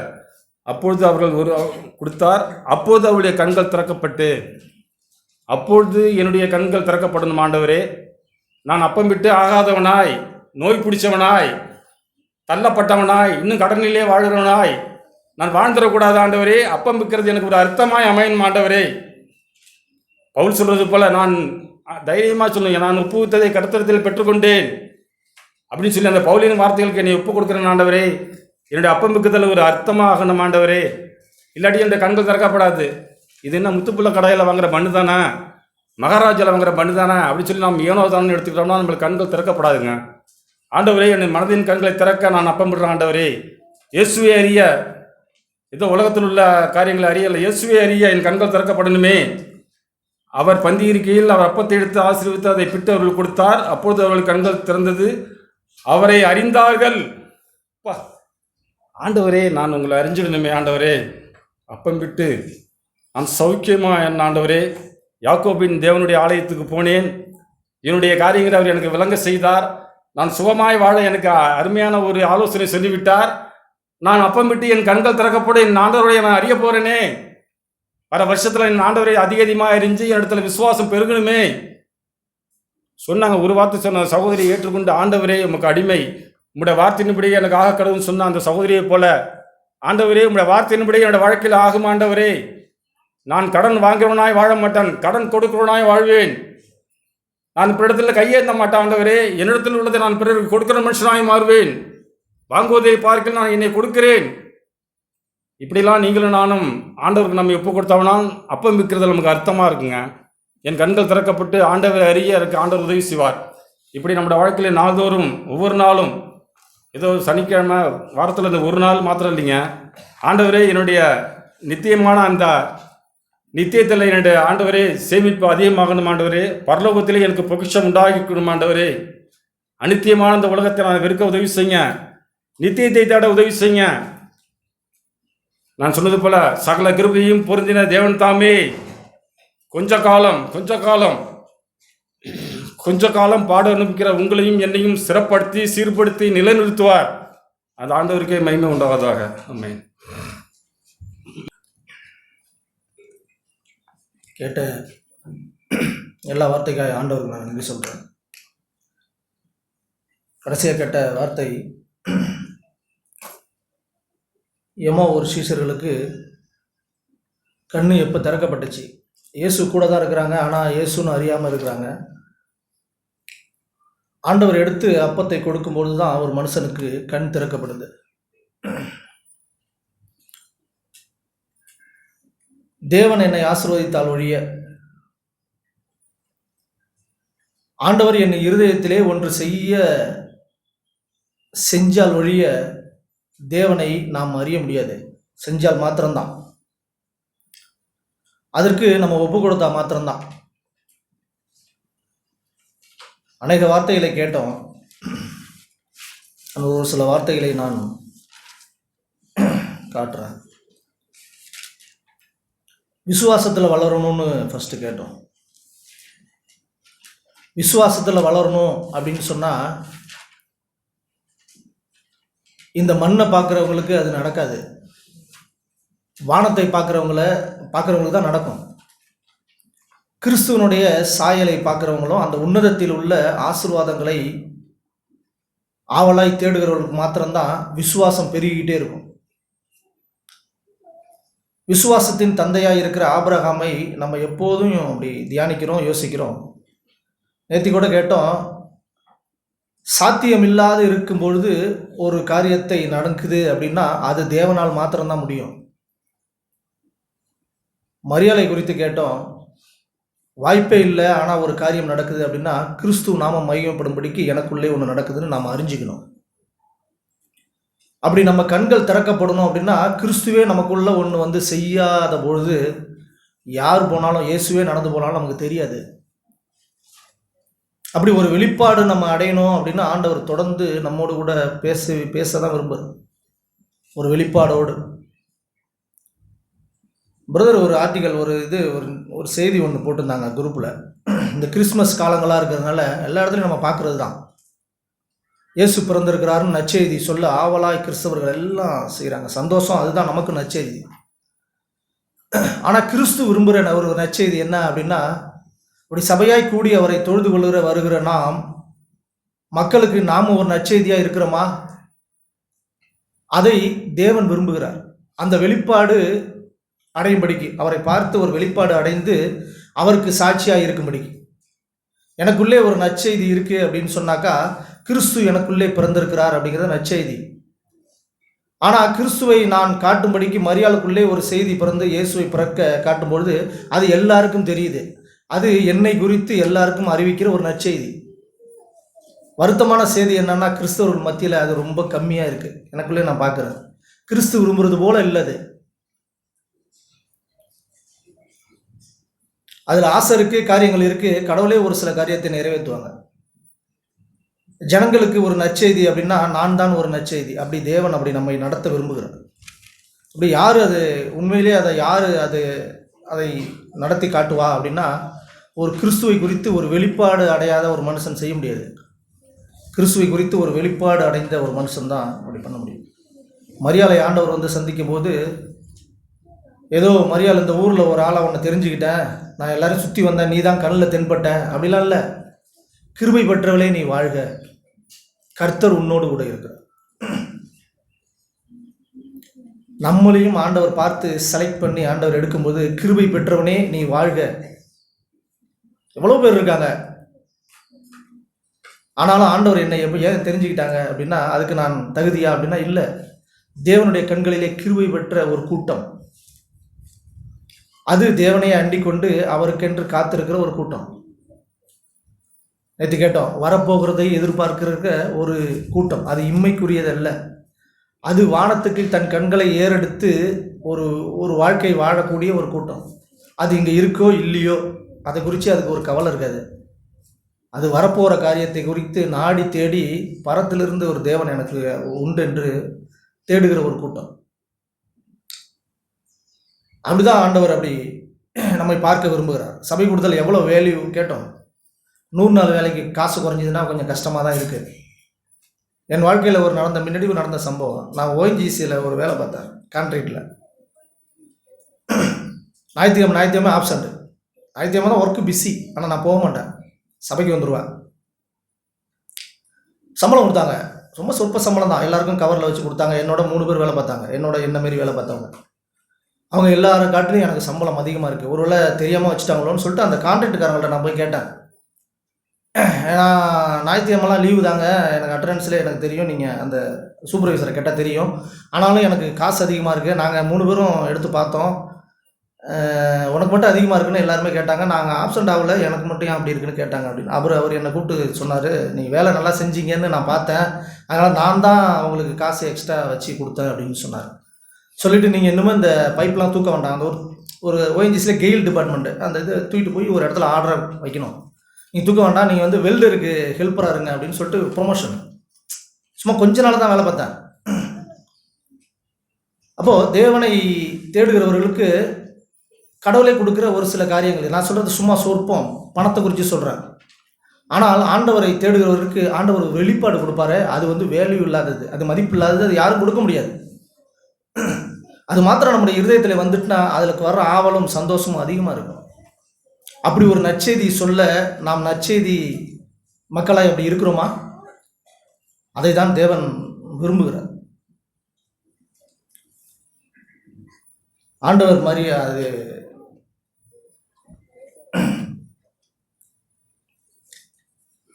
ஆபிரகாம் பலியிட்டார். ஈசாக்கை கொண்டு போய் பலியிட்டாங்க. பலியிட்ட இடத்துக்கு ஒரு பேர் வச்சாரு, யெகோவா ஈரே, கர்த்தருடைய பர்வதத்தில் எல்லாம் பார்த்து கொள்ளப்படும். நம்மை மாத்திரம் கிறிஸ்துவுக்கு முழுமையாய் பலியிட்டோம்னா பலியிட்ட எல்லா காரியத்தையும் கடவுளே பார்த்து கொள்வாங்க. நமக்கு ஏன் பார்த்து கொள்ளாம கடவுள் கையிலிருந்து நமக்கு ஏன் அதிகமான காரியங்கள் வராம இருக்கு அப்படின்னா, நம்ம முழுமையா இன்னும் பலியிடல. எனக்கு அதிசயமாய் கிடைச்சிருக்கு, இது ஆச்சரியமாய் கிடைச்சிருக்கு, இது நான் சம்பாதிச்சது, ஏதோ ஒரு காரியத்தை வச்சு இது பலியிட மனசு இல்லாம நம்மளே வச்சுக்கிறோம். இல்லை, கடவுள்கிட்ட கொடுத்து பாருங்க, அதை ஆசீர்வதித்து அவர் திருப்பி கொடுக்கறது அது பல மடங்காக இருக்கும். ஆண்டவர் அப்படிதான் நம்மை நடத்த விரும்புகிறார். தொடர்ந்து அப்படிதான் நம்மை தேவனுக்கென்று ஒப்பு கொடுக்க விரும்புகிறார். ஒரு வார்த்தையை நான் கேட்டேன், தேவனுக்கு பயந்தவர்கள் துதியில் கேட்கும்போது பயந்தவர்கள்னு காரியங்கள்லாம் பேசினாங்க. பிரதர் சொல்லும் போது அதுதான் சொல்லி ஆரம்பித்தாங்க. அந்த வார்த்தை காமிக்கிறேன். சங்கீதம் 31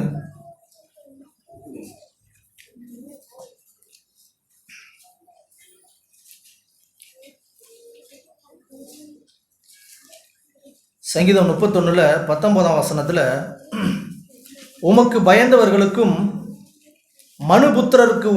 மனுபுத்திரருக்கு முன்பாக உம்மை நம்புகிறவர்களுக்கும் நீர் உண்டு பண்ணி வைத்திருக்கிற உம்முடைய நன்மை எவ்வளவு பெருசா இருக்கு. மனுஷனுடைய அகங்காரத்திற்கு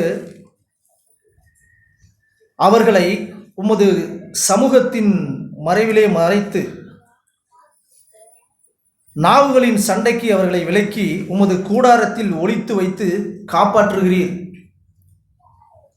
நான் நேற்று உபவாச பிரேயரில் நான் கேட்கும் போது எனக்கு இந்த வார்த்தையை கடவுள் அப்படி பார்த்தேன். ஆண்டவருக்கு பயந்து அப்படின்னா ஏதோ பயந்து நடுங்கி இல்லை, அதிலிருந்து ஆண்டவர் விடுதலை ஆக்கிட்டாங்க. தேவனை தேடாத போது நம்ம என்னதான் பாவமே செய்யாம, எனக்குள்ள இருந்ததை நான் சொல்றேன், பாவமே நம்ம செய்யாத இருந்தாலும் எனக்கு தெரிஞ்சு அப்படி வெளியரங்கமான எந்த பாவமும் செய்யாத போதும் இருதயத்திலே ஒரு திக்கு திக்குன்னு ஏதோ ஒரு கில்ட்டி கான்சியஸ் அப்படி இருந்துகிட்டே இருக்கும். அந்த ரங்கத்தில் பாவம் இருக்கும், ஆனால் வெளியில் எந்த மனுஷனும் கண்டுபிடிக்காத போதே யாரோ என்ன அப்படி பிடிக்கிறது போல இருக்கும். ஆனால் இப்போ அது இல்லை. அந்த பயம், கடவுளுக்கு பயந்து நேர்மையாய் நடக்கணுமே அப்படின்னு ஒரு பாதுகாப்பு நமக்கு உண்டாவதே அந்த பயம், அது மனுஷனுக்கு முன்பாய் நான் ஆண்டவரோட பிள்ளை அப்படின்னு சாட்சியாய் செய்கிற மனுஷனுக்கு அப்படி வாழ்ந்து காட்டுகிற சுவிசேஷமாய் மனுஷனுக்கு முன்பாய் வாழ்ந்து காட்டுகிற மனுஷர்களுக்கு கடவுள் உண்டு பண்ணி வைத்திருக்கிற நன்மை பெருசு. அதை பார்க்க என் கண்களை திறந்து விடுங்க ஆண்டவரே. அது இங்க இல்லை, அது உன்னதத்தில் இருக்கு, அது கிறிஸ்துக்குள்ளே மறைஞ்சிருக்கு. கொலேசியர்ல வாசிக்கிறோம், கிறிஸ்துக்குள்ளே மறைஞ்சிருக்கு. அதை பார்க்க ஒரு வெளிப்பாடு எனக்கு தரணும் ஆண்டவரே, நீங்க அந்த ஒரு கண்ணை தரணும். நான் அப்படி பார்த்து அதை கண்டுபிடிக்கணும். அது மாத்திரமல்ல, மனுஷனுடைய அகங்காரத்திற்கும் நான் யாருன்னு எனக்கு தெரியும், ஆனாலும் சபை கூடுதல் என்னை சேர்த்து வச்சிருக்கீங்களே, அது என்ன அப்படின்னா உங்களோட சமூகத்தின் மறைவிலே என்னை மறைச்சு வச்சிருக்கீங்க. நாவுகளின் சண்டைக்கு மறைத்து விலக்கி உடைய கூடாரத்தில் என்னை ஒளிச்சு வச்சிருக்கீங்க. நேற்று நான் கேட்கும் போது அது எதுக்குள்ள மறைச்சி ஒளிச்சு வச்சிருக்கீங்கன்னா இயேசுக்குள்ளே என்னை வச்சிருக்கீங்க. நான் எட்டி பார்த்தேன்னா தேவன் என்னை அங்கீகரிக்க மாட்டார். பாவத்துக்கும் பரிசுத்தத்திற்கும் பங்கே இருக்காது. ஆனால் கிறிஸ்துக்குள்ளே என்னை ஒளித்து வைத்து கிறிஸ்துவை ஏற்றுக்கொண்டது போலவே அதற்குள்ளே இருக்கிற என்னையும் ஆண்டவர் ஏற்றுக்கொள்ள ஆசையா இருக்கிறார். பயப்படாதே சிறுமந்தையே, ராஜ்யத்தை தர உன் பிதா உன்மேல் பிரியமா இருக்கிறார்னு கிறிஸ்து பூமிக்கு வந்தார். எப்படி என் மேல பிரியமா இருக்கிறார்னா, ஆண்டவர் சொந்த குமாரன் மேல பிரியமா இருக்கிறது போல என் மேல் பிரியமா இருக்கிறார். குமாரன் வரிசையிலே என்னையும் வைத்திருக்கிறார். என்னுடைய மூத்த குமாரனாகிய சகோதரனாகிய கிறிஸ்துக்குள்ளே நான் பின்னாடி நிற்கிறேன், மறைஞ்சிருக்கிறேன் அவருக்குள்ள. இவரின் நேசகுமாரன், இவரில் நான் பிரியமா இருக்கிறேன். இவரின் நேசகுமாரன், இவருக்கு செவி கொடுங்கள். ஆண்டவருடைய சத்தத்தை கேட்டு நாம் அவருக்குள்ளே ஒளிஞ்சி இருந்து அந்த பரிசுத்தத்திற்கு பங்காய் நாம் மாறிக்கிட்டே வரோமா? அப்படி வரும்பொழுது அது என்னுடைய வாழ்க்கை ஒரு மனுஷனுக்கு சுவிசேஷமாய் மாறும், ஒரு நற்செய்தியாக மாறும். இப்படி இருந்தானே இப்படி இருக்கானே, என்ன காரணம்? இடையில ஒன்று ஏதோ நடக்குது. அப்படி வாழ தேவன் நம்மை விரும்புகிறார், ஆண்டவர் விரும்புகிறார். அப்படிதான் நம்ம அழைக்கிறார். இங்கே அப்படி ஒளித்து வைத்து நம்மை ஆண்டவர் அப்படி காப்பாற்றுகிறார். ஒரு சில வார்த்தை மாத்திரம் நான் சொல்லி அப்படி உட்கார்றேன். மார்க் எழுதின சுவிசேஷம்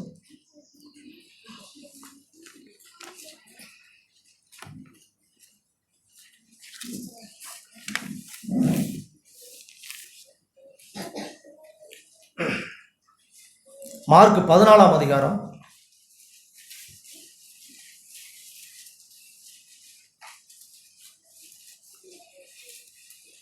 55ஆம் வசனத்திலிருந்து நான் வாசிக்கிறேன்.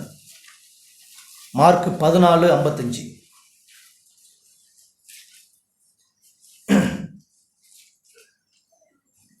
கிறிஸ்துவை குறித்து, இந்த புது உடன்படிக்கையிலே கிறிஸ்துவை குறித்து வஸ்திரத்தை கிழித்து கொண்ட 2 பேரை நான் காட்ட விரும்புகிறேன். சட்டையை கிழிச்சுக்கிட்ட 2 பேர். 55ஆம் வசனத்தில், அப்பொழுது பிரதான ஆசாரியரும் ஆலோசனை சங்கத்தார் அனைவரும் இயேசுவை கொலை செய்யும்படி அவருக்கு விரோதமாய் சாட்சி தேடினார்கள், அகப்படவில்லை. இயேசுவை கொலை பண்ண சாட்சி தேடுறாங்க, அகப்படலை. அநேகர் அவருக்கு விரோதமாய் பொய் சாட்சி சொல்லியும் அந்த சாட்சி ஒவ்வொவில்லை. அநேகரை பொய் சாட்சி சொல்ல ஏற்படுத்தியிருந்தாங்க. அதுவும் அங்கே நியாய தீர்ப்பில் அங்கே ஒத்து போகல. அப்பொழுது சிலர் எழுந்து, கை வேலையாகிய இந்த தேவாலயத்தை நான் இடித்து போட்டு கை வேலை இல்லாத வேறொன்றை 3 நாளுக்குள்ளே கட்டுவேன் என்று இவன் சொன்னதை நாங்கள் கேட்டோம் என்று சொன்னாங்க. அவருக்கு விரோதமாய் அப்படி பொய் சாட்சி சொன்னாங்க. அப்படி சொல்லியும் அவர்களுடைய சாட்சி ஒத்து போகல, ஒவ்வாமல் போயிற்று. அப்பொழுது பிரதான ஆசாரியன் எழுந்து நடுவே நின்று இயேசுவை நோக்கி, இவர்கள் உமக்கு விரோதமாய் சொல்லுகிறதை குறித்து நீர் ஒன்றும் சொல்லுகிறதில்லையா என்று கேட்டான். ஆண்டவர் ஒண்ணுமே சொல்லல. அவரோ ஒரு உத்தரவும் சொல்லாமல் பேசாதிருந்தார். மறுபடியும் பிரதான ஆசாரியன் அவரை நோக்கி ஒன்று கேட்கிறாரு, நீ ஸ்தோத்தரிக்கப்பட்ட தேவனுடைய குமாரனாகிய கிறிஸ்துதானா என்று கேட்டான். அதற்கு இயேசு, நான் அவர்தான். மனுஷகுமாரன் சர்வ வல்லவரின் வலது பாரசத்தில் நிற்பதையும் வீற்றிருப்பதையும் வானத்தின் மேகங்கள் மேல் வருகிறதையும் நீங்கள் காண்பீர்கள் என்றார். பிரதான ஆசாரியன் இதை கேட்டவுடனே தன் வஸ்திரத்தை கிழித்து கொண்டு, இனி சாட்சிகள் நமக்கு வேண்டியதென்ன? தேவ தூஷணத்தை கேட்டீர்களே, உங்களுக்கு என்னமாய் தோன்றுகிறது என்றான். அதற்கு அவர்கள் எல்லாரும், இவன் மரணத்துக்கு பாத்திரனாய் இருக்கிறான் என்று தீர்மானம் பண்ணினார்கள். கிறிஸ்து இயேசு நான் யார் அப்படின்னு மனுஷனுக்கு காட்ட, நீங்க இதெல்லாம் பார்ப்பீங்கன்னு ஒரு வெளிப்பாடை மனுஷனுக்கு சொல்லுகிறார். ஆனா அந்த மனுஷன் இயேசுவை கொலை செய்ய அதை ஏற்றுக்கொள்ளாத, இவன் மனுஷன் தானே, தேவ தூஷணம் சொல்றான் அப்படின்னு சொல்லி, இதுக்கு மேல ஒரு காரியம் வேணுமா அப்படின்னு ஆண்டவரை சிலுவையில அறைய அங்க ஒப்பு கொடுக்குறாங்க. இந்த காரியத்தை வெளிப்பாடாய் ஒரு மனுஷன் பேசுகிறார். நம்ம தொடர்ந்து கேட்கிறோம். நான் அதை கேட்டு தொடர்ந்து வாசிக்கும் பொழுது தான் ஆண்டவர் எனக்கு இந்த வார்த்தையை காமிச்சாங்க. அப்போஸ்தலர் நடவடிக்கைகள் 7ஆம் அதிகாரம்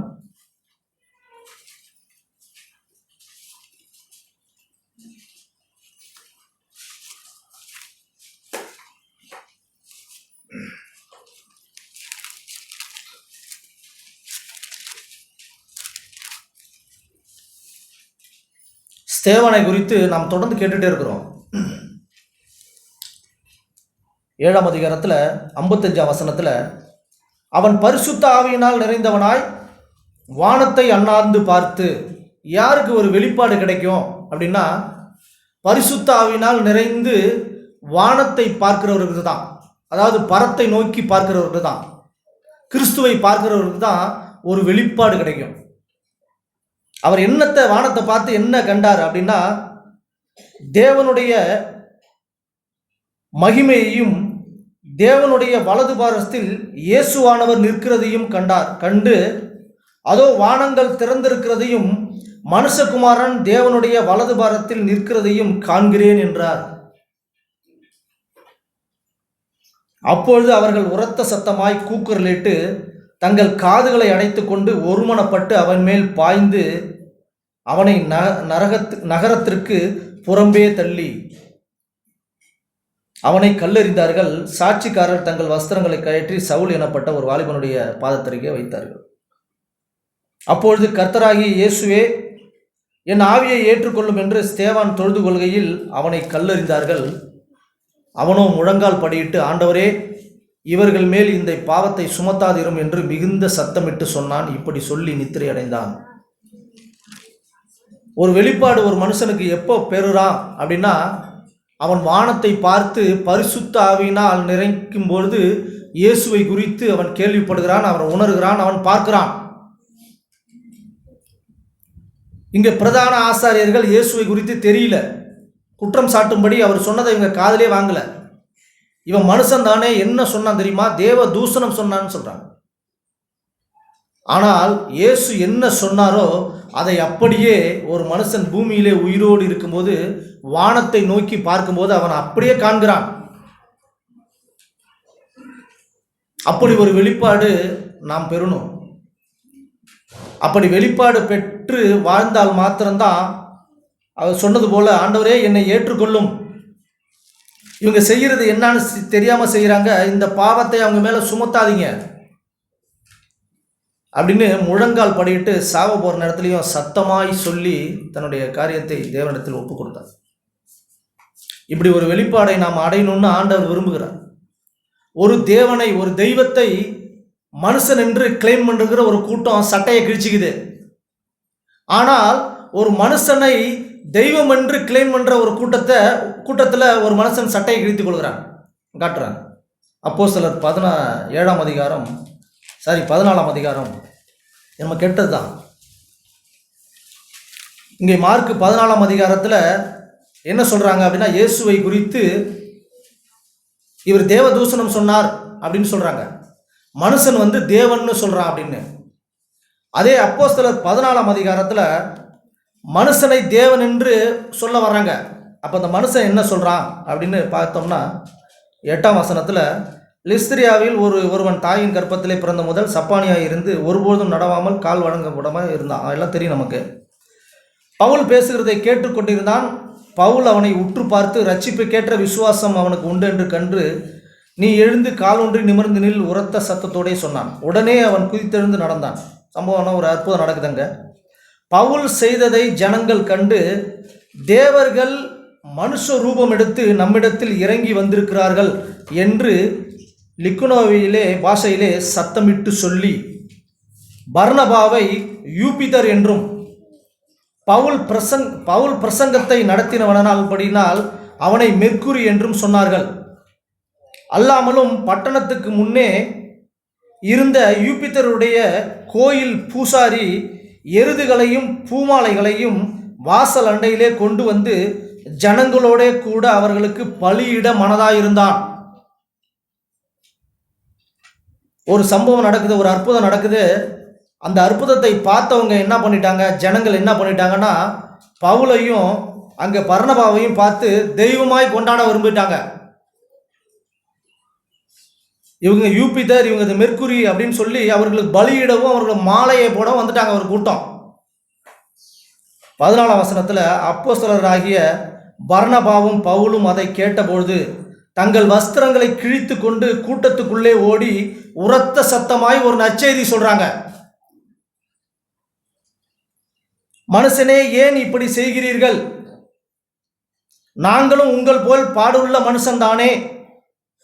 நீங்கள் இந்த வீணான தேவர்களை விட்டு வானத்தையும் பூமியையும் சமுத்திரத்தையும் அவைகளுள்ள யாவற்றையும் உண்டாக்கின ஜீவனுள்ள தேவனிடத்தில் திரும்ப வேண்டும் என்று உங்களுக்கு பிரசங்கிக்கிறோம். வானத்தையும் பூமியையும் உண்டாக்கின தேவனை ஒரு கூட்டம் என்ன செய்து, நீ மனுஷன், நீ வானத்தில் இருக்கும்போது உங்களை நான் பார்ப்பனா அப்படின்னு தேவதூஷணம் நீ சொன்னாயின்னு ஒரு கூட்டம் சொல்லுது. இயேசுவின் நாமத்திலே அற்புதம் செய்த மனுஷனை பார்த்து ஒரு கூட்டம் என்ன சொல்லுது, நீங்க தான் தெய்வம், நீங்க வானத்திலிருந்து இறங்கி வந்த தேவ தூதர்கள், நீங்க மனுஷன் இல்லை அப்படின்னு ஒரு கூட்டம் சொல்லுது. இந்த சாட்சி நிற்கவும் சட்டையை கிழிச்சுக்குது, இந்த சாட்சி நிற்கவும் சட்டையை கிழிச்சுக்குது. அப்போ ஒரு நற்செய்தி நம்ம எப்படி சொல்ல விரும்புகிறோம் அப்படின்னு சொன்னால் நம்முடைய வாழ்க்கை தான், அது மாத்திரம்தான் மக்களுக்கு ரீச் ஆகும். மற்ற எந்த காரியம் சொன்னாலும் அது ஒத்து போகவே போகாது, அது ஒவ்வாது, அது சும்மா ஏட்டாக இருக்கும், அதெல்லாம் ஒன்றுமே இருக்காது. என்ன சொல்கிறாங்க, ஜீவனுள்ள தேவனிடத்தில் நீங்கள் திரும்பணும். உயிருள்ள வாழ்வு உள்ள ஜீவன்னா உயிர், வாழ்வு தரக்கூடிய ஜீவனுள்ள தேவனுடையாக கிறிஸ்துவாக இருக்கிறாரே, அவரிடத்தில் நீங்கள் திரும்பணும். அப்படி ஒரு வெளிப்பாடை நீங்கள் பெற்றுக்கொள்ளுங்க. மனுஷனை பார்த்து தெய்வமும், தெய்வத்தை பார்த்து மனுஷனும் சொல்லி குழம்பி போயிடாதீங்க அப்படின்னு சொல்லி அங்கே ஒரு சுவிசேஷத்தை அங்கே பவுலும் பர்னபாவும் சொல்கிறாங்க. இப்படி வானத்துக்கு கண்களை ஏறெடுத்த மனுஷர்கள் கண்டடைகிற விசேஷம் என்னன்னா, தேவனை குறித்து சாட்சியாக இருப்பாங்க. ஆண்டவர் வரும்போது நான் விசுவாசத்தை காண்பேணும்னு சொல்கிறாங்க. இது எல்லாம் அப்படியே போகிற போக்கில் அப்படியே தொலைச்சிருவோம். அதனால தான் தொடர்ந்து சபை கூடுதல் நம்ம இருந்துகிட்டே இருக்கணும்னு சொல்கிறது. சபை கூடுதலில் மேன்மை நமக்கு எப்போ புரியும் அப்படின்னா, தொடர்ந்து சபைக்கு வந்து ஆண்டவர் பேசுகிறதை, சபை மூலியமாக அவருடைய அனந்த ஞானம் வெளிப்படும்படிக்கு பிளஸ்ஸிங் எல்லாத்தையும் இங்கே தான் வச்சிருக்கிறாங்க. நாம் அதை பெற்றுக்கொள்ள தயாராக இருக்கிறோமான ஆண்டவர் நம்மளுடைய இருதயத்தை நோக்கி பார்க்குறாங்க, கேட்குறாங்க. எவ்வளோ நாட்கள் கடந்து வந்துட்டோம். வீட்டுக்கு பக்கத்தில் ஒரு சொந்தக்காரங்க தான் ஒரு தேவைக்காக சபைக்கு போனாங்க. இடையில போகவே இல்லை. வீட்டில் அநேக காரியங்கள் தாறுமாறு, எவ்வளோ காரியங்கள் நடந்துச்சு. இப்போ அந்த பாப்பா வீட்டுக்கு வந்துச்சு. நம்ம சபைக்கு போகிறீங்களா, ஏன் போகாமல் இருக்கீங்கன்னா, இப்போ 2 வாரமாக போகிறோம் அப்படின்னு சொன்னேன். அப்புறம் ஜனவரிக்கு அப்புறம் தெரியல என்ன. அப்படி குந்தி நடக்கிற ஒரு வாழ்க்கையை தேவன் என்னைக்கும் விரும்புகிறதே இல்லை. அப்படி போய் அப்படி இருக்கிறத ஆண்டவர் விரும்புகிறதே இல்லைன்னு சொன்னாக்கா என்னன்னா, தேவனை நாம் புரிஞ்சிக்கவே முடியாது. தொடர்ந்து சபைக்கு போய் நம்மை ஒப்பு கொடுக்குறோமா, ஆண்டவர் அதை பார்க்குறாங்க. எனக்கு அப்படிதான். அப்படி சபைக்கு வரும்போது உன்னை இழக்கிறோமா, அதையும் தேவன் பார்க்குறாங்க. இழந்தது சொற்பமாக இருக்கும், ஆனால் அடைஞ்சு கொண்டது அதிகமாக இருக்கும். நாம் இழந்ததை நம்ம எப்போ வேணாலும் பெற்றுக்கொள்ளலாம். ஆனால் நம்ம வெளியில் இம்மைக்கு இழந்ததை எப்போ வேணாலும் பெற்றுக்கொள்ளலாம். ஆனால் அந்த பரத்துக்குரியதை நாம் இழந்துட்டோம்னா அதை பெற்றுக்கொள்வது ரொம்ப ரொம்ப கஷ்டம். அப்படிதான் சபையாய் கூடி வரும்படிக்கு தேவன் தலையாகிய கிறிஸ்துவை மகிமைப்படுத்த கிறிஸ்துவின் ஒரு ஆர்டர் அப்படி தான் வச்சிருக்கிறாங்க. ஆண்டவர் அப்படி தான் நம்மை தெரிந்து கொள்ள விரும்புகிறாங்க. நேபுகாத்நேச்சரை குறித்து கேட்டோம். ஒரு வார்த்தையை வாசித்து நான் முடிச்சிடுறேன். தானியேலின் புஸ்தகம்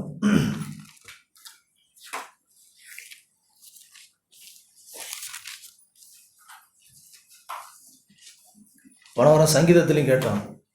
காரியம் அறியாத மூடன் ஆசாப், நான் மிருகம் போல இருந்தேன். நான் மிருகம் போல இருக்கிறதுக்கு காரணம் என்னன்னா, வெளியில் பூமியில் இருக்கிற எல்லாரையும் நான் பார்த்து கம்பேர் பண்ணுறேன். அவங்க சொகுசாக இருக்காங்க, அவங்களுக்கு எந்த டிஸ்டர்பும் இல்லை, அவங்களுக்கு காரியங்கள் எல்லாம் சுமிச்சமாக நடக்குது, எல்லாமே சுமுத்தாக இருக்குது. நான் ஏன் அப்படி இருக்கிறேன். அவங்க கடைசியில் ஒரு பங்கு இல்லாத படுவாங்க. கடைசியில் பரிதபிக்கப்பட்டவங்களாக இருப்பாங்க. நான் அப்படி போகக்கூடாது அப்படின்னு சொல்லி பார்க்கும்போது தான் நான் காரியம் அறியாத மூடன், நான் மிருகம் போல இருக்கிறேன். பரலோகத்திலே உண்மை இல்லாமல் வேற யாரும் இல்லை, பூமியிலே உண்மை தவிர வேற விருப்பம் இல்லை, தேவனை அண்டி கொண்டிருப்பதே எனக்கு நலம்னு சொல்லி அப்படி சூப்பராக முடிகிறார். இங்கே ஒரு மனுஷன், நான் வாழ்ந்த ஒரு மனுஷன் தேவனுக்கு முன்பாய் திரும்பும்போது அவனுக்கு என்ன நடக்குது, அவர் என்ன பார்க்குறாரு, அவருக்கு என்னென்ன வந்து சேருது அப்படிங்கிற அந்த ஆசீர்வாதத்தை தேவனே வச்சிருக்கிறார். வாசிக்கிறோம் தானியேல் 4ஆம் அதிகாரத்தில் 34ஆம் வசனத்தில், அந்த நாட்கள் சென்ற பின்பு, எந்த நாட்கள்னா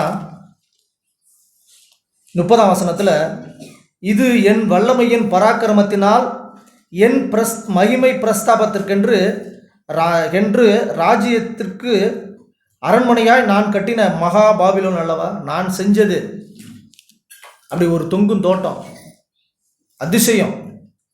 என் வல்லமையின் பராக்கிரமம் அது, என் மகிமையின் பிரஸ்தாபம் அது, என் ராஜ்யத்திற்கு நான் கட்டின மகா பாபிலோன் அப்படின்னு ஒரு ராஜா நினச்சிக்கிட்டே இருக்கும் பொழுது வானத்திலிருந்து ஒரு சத்தம் உண்டாகுது.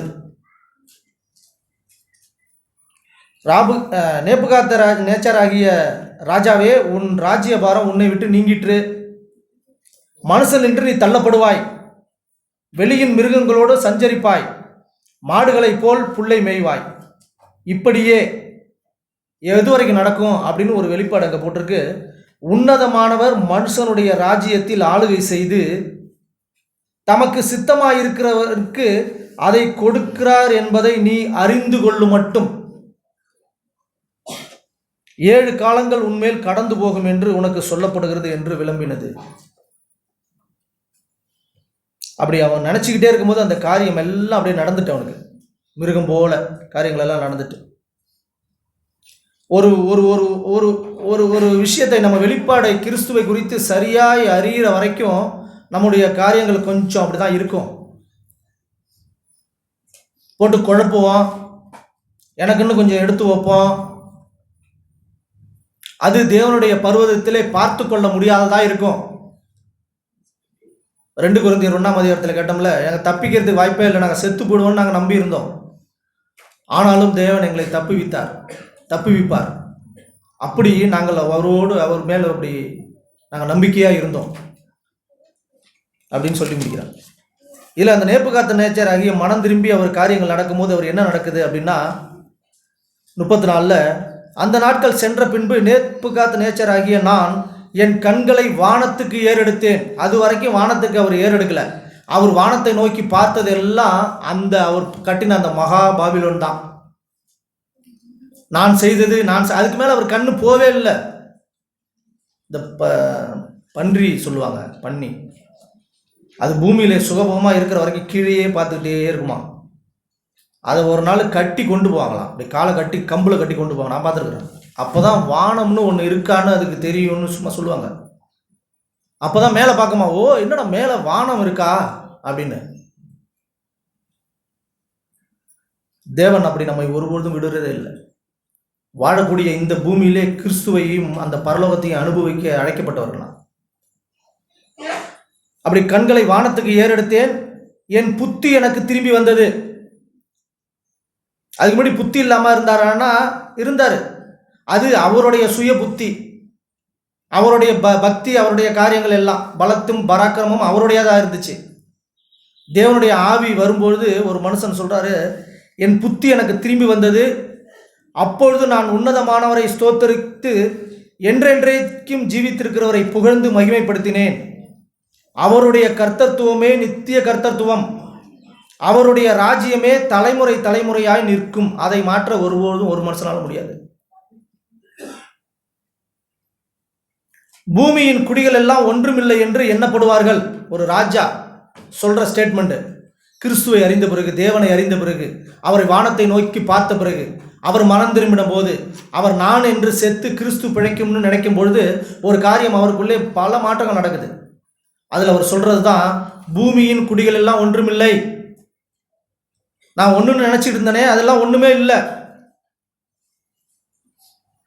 அவர் தமது சித்தத்தின்படியே வானத்தின் சேனையையும் பூமியின் குடிகளையும் நடத்துகிறார். அப்படி ஒரு வெளிப்பாடு நமக்கு இருக்கா? என்னை தேவன் நடத்த விரும்புகிறார், அவருடைய கையிலே ஒப்பு கொடுக்கிறேன். ஆபிரகாம் ஒப்பு கொடுத்தது போல.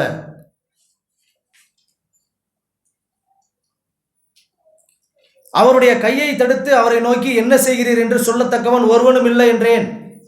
அதுக்கு முன்னாடி என் கையை யாருமே தடுக்கக்கூடாது, நான் செய்கிறது தான் சரின்னு நான் இருந்தேன்.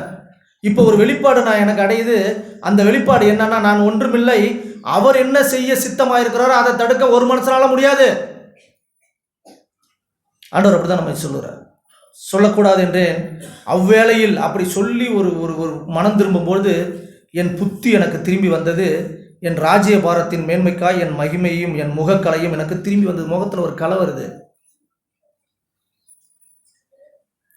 என் மந்திரிமாரும் என் பிரபுக்களும் என்னை தேடி வந்தார்கள். என் ராஜ்ய பாரத்திலே நான் ஸ்திரப்படுத்தப்பட்டேன்.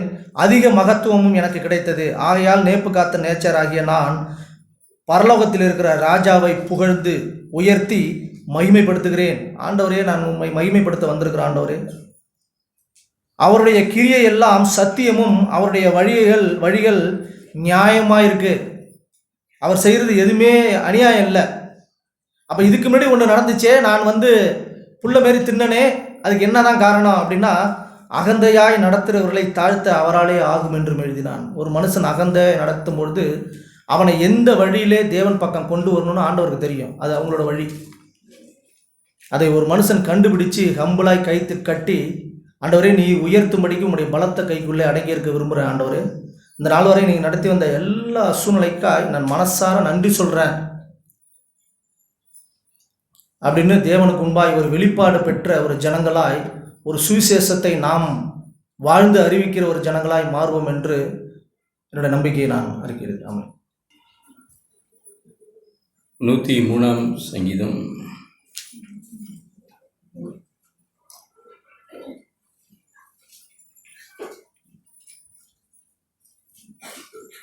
அவருக்கு பயப்படுகிறவர்களுக்கு, அவருக்கு பயந்தவர்களுக்கு என்று நாம் வாசிக்கிறோம். ஏன் நாம் கர்த்தருக்கு பயப்படணும்? ஏன் தான் பயப்படணும்? இவ்வளவு கிருபையில் உள்ள தயவுள்ள ஒரு தெய்வத்துக்கு நான் ஏன் பயப்படணும்? நான் ஏன் பயப்படணும் அப்படின்னு 10ஆம் வசனம் எப்படி எழுதியிருக்கேன், அதை வாசித்து நாம், அவர் நம்முடைய பாவங்களுக்கு தக்கதாக நமக்கு செய்யலை, நம்முடைய அக்கிரமங்களுக்கு தக்கதாக நமக்கு சரி கட்டலை. அப்போ பாவங்களுக்கு தக்கதாய் நமக்கு செய்யலை, நம்முடைய பாவங்களுக்கு தக்கதாய் நமக்கு சரி கட்டலை. அப்போ யார்கிட்ட தான் இதெல்லாம் சரி கட்டினாங்க அப்படின்னு இருக்குல்ல, அதைத்தான் நம்ம அறியணும்.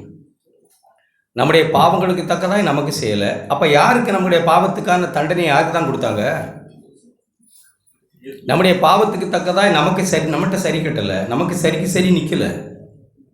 அப்போ யாருக்கு, யார் மேலே தான் சரி கட்டினாங்க? தம்முடைய குமாரனிலே எல்லா பாவங்களையும் சரி கட்டினாங்க. எபேசியர் புஸ்தகம் 1ஆம் அதிகாரம் 7ஆம் வசனத்தில் வாசித்தீங்கன்னா, அவருடைய இரத்தத்தினாலே பாவ மன்னிப்பாகி மீட்பு நமக்கு உண்டாயி. மீட்பு சும்மா ஏனோ தானோன்னு வந்திருந்த மாதிரி தான் நம்ம யோசிக்கிறோமா? அப்படின்னு நம்ம பயப்படவே தெரியாது. நமக்கு கர்த்தருக்கு பயப்படணும்னா எப்படின்னு எனக்கு தெரியும். ஏன் பயப்படுறேன்னா, அவருடைய இரத்தத்தினால பாவம் மன்னிப்பாகி மீட்பு எனக்கு உண்டாயிருக்கு. உன் பாவம் மன்னிக்கப்பட்டதுன்னு யாரோ வந்து சொல்லிட்டு போல, அவருடைய இரத்தத்தினால, இரத்தம் சிந்தினதுனால, பாவம் இல்லாத அவர் எனக்காக பலியானதுனால, பரிகாரமானதுனால எனக்கு பாவ மன்னிப்பாகி மீட்பு உண்டாயிருக்குதே. தேவனுடைய குமாரனில் எல்லாம் சரி கட்டப்பட்டதே. எனக்கு வரவேண்டிய ஆக்கினை அவர் மேல் வந்ததே. அதனால தான் நான் அவருக்கு பயப்படணும் பயப்படணும் பயப்படணும்னு பேசிட்டு இருக்கோம். அதை அறிந்தால் மட்டும்தான் பயமும் புரியும். இன்னும் பேதுரு, அப்போஸ்தலன் பேதுரு, நமக்கு 1 பேதுருவில் அவர் பேசும்போது நாம் எப்படி மீட்கப்பட்டோம்னு பேசுகிறார். நாம் தெய்வ பயத்தை சபையில் எப்போதும் போதிக்கப்படணும், போதிக்கப்பட்டு கொண்டுதான் அது இருக்கு. தெய்வ பயத்தை கற்றுக்கொள்ளுகிற ஒரு இடம் தான் சபை. தெய்வ பயத்தை போதிக்கிற ஒரு இடம் தான் சபை. அது மட்டும்தான் ஒரு கிறிஸ்தவனுக்கு இருக்கிற நல்ல தைரியம். நாம் கர்த்தருக்கு பயப்படாமல் போயிட்டோம்னா அப்புறம் நாம் இங்கே கூடி இது மெனக்கட்டுறதெல்லாம் விருதாவாய் போய்விடும். என்ன சொல்கிறாங்க? 19ஆம் வசனம், 1 பேதுரு 1:19. குற்றமில்லாத மாசற்ற ஆட்டுக்குட்டியாகி கிறிஸ்துவின் வெளியேறப்பட்ட இரத்தத்தினால மீட்கப்பட்டீர்கள் என்று அறிந்திருக்கிறேனா? நான் எப்படி அறிந்திருக்கிறேன்? எனக்கு ஒரு தெய்வ பயம் என் இருதயத்தை எப்படி பிடிக்கும்? என் இருதயத்தை எப்படி கவ்வி ஒரு தெய்வ பயம் உண்டாகும்? நான் குற்றமில்லாத மாசற்ற ஆட்டுக்குட்டியின் இரத்தத்தினால விலைக்கு வாங்கப்பட்டு மீட்கப்பட்டு கழுவப்பட்டிருக்கிறேன். அதனால தான் கர்த்தருக்கு பயப்படுகிறதை பற்றி நாம் சபையில் போதிக்கப்படுகிறோம். எப்போதும் கர்த்தருக்கு பயப்படத்தக்கது இன்னது என்று அறிந்து நாங்கள் மனுஷருக்கு புத்தி சொல்கிறோம் என்று பவுல் பேசினார் கொரிந்து புத்தகத்தில். கர்த்தருக்கு பயப்படுகிறது தான் குறித்து தான் எல்லா எந்த வகையான செய்தியாக இருந்தாலும், எந்த வகையான காரியமாய் பல விதங்களில் நமக்கு அது வந்தாலும், அது கர்த்தருக்கு பயப்படுகிறது தான் நமக்கு போதிக்குது. அப்படி நம்ம அதை விளங்கிக்கொள்ளணும். எனக்கு என்னிலே சரி கட்டாமல் குமாரனிலே சரி கட்ட இருப்புதான். எனக்கு வர வேண்டிய ஆக்கினை அவர் மேல் வந்தது. எனக்கு செய்யாமல் தம்முடைய குமாரனிலே செய்தார். அதை என் பாவத்துக்கு வர வேண்டிய ஆக்கினையே தெய்வமே, நான் உங்களுக்கு பயப்படுறேன். அதனால தான் என் பாவம் மன்னிக்கப்பட்டிருக்கு. ஆமென். பாவம் மன்னிக்கப்பட்டவர்களுக்கு தெய்வத்துக்கு பயப்படணும்னு சொல்லி கொடுக்க தேவையில்லை. பாவம் மன்னிக்கப்பட்ட நிச்சயம் உடையவர்களுக்கு, மறுபடியும் பிறந்தவர்களுக்கு தேவனுக்கு பயப்படணும்னு நம்ம போதிச்சுக்கிட்டே இருக்க வேண்டிய அவசியம் இல்லை. அவர்களுக்குள் ஒரு ஆவி இருக்குது. அந்த ஆவியே அவர்களுக்கு கர்த்தருக்கு பயப்படுதலே போதிக்கும். ஏன் அவருக்கு நான் பயப்படணும் அப்படின்னு போதிக்கும். வேதத்தில் நீங்கள் வாசித்தீங்கன்னா கர்த்தருக்கு பயப்படுகிறதுன்ற ஒரு இடத்துல முதல்ல எழுதுனதான் நான் அதுதான் நினைக்கிறபடி. ஒருவேளை உங்களுக்கு தெரிஞ்சிருந்தா அது 2வதாக இருக்கட்டும்.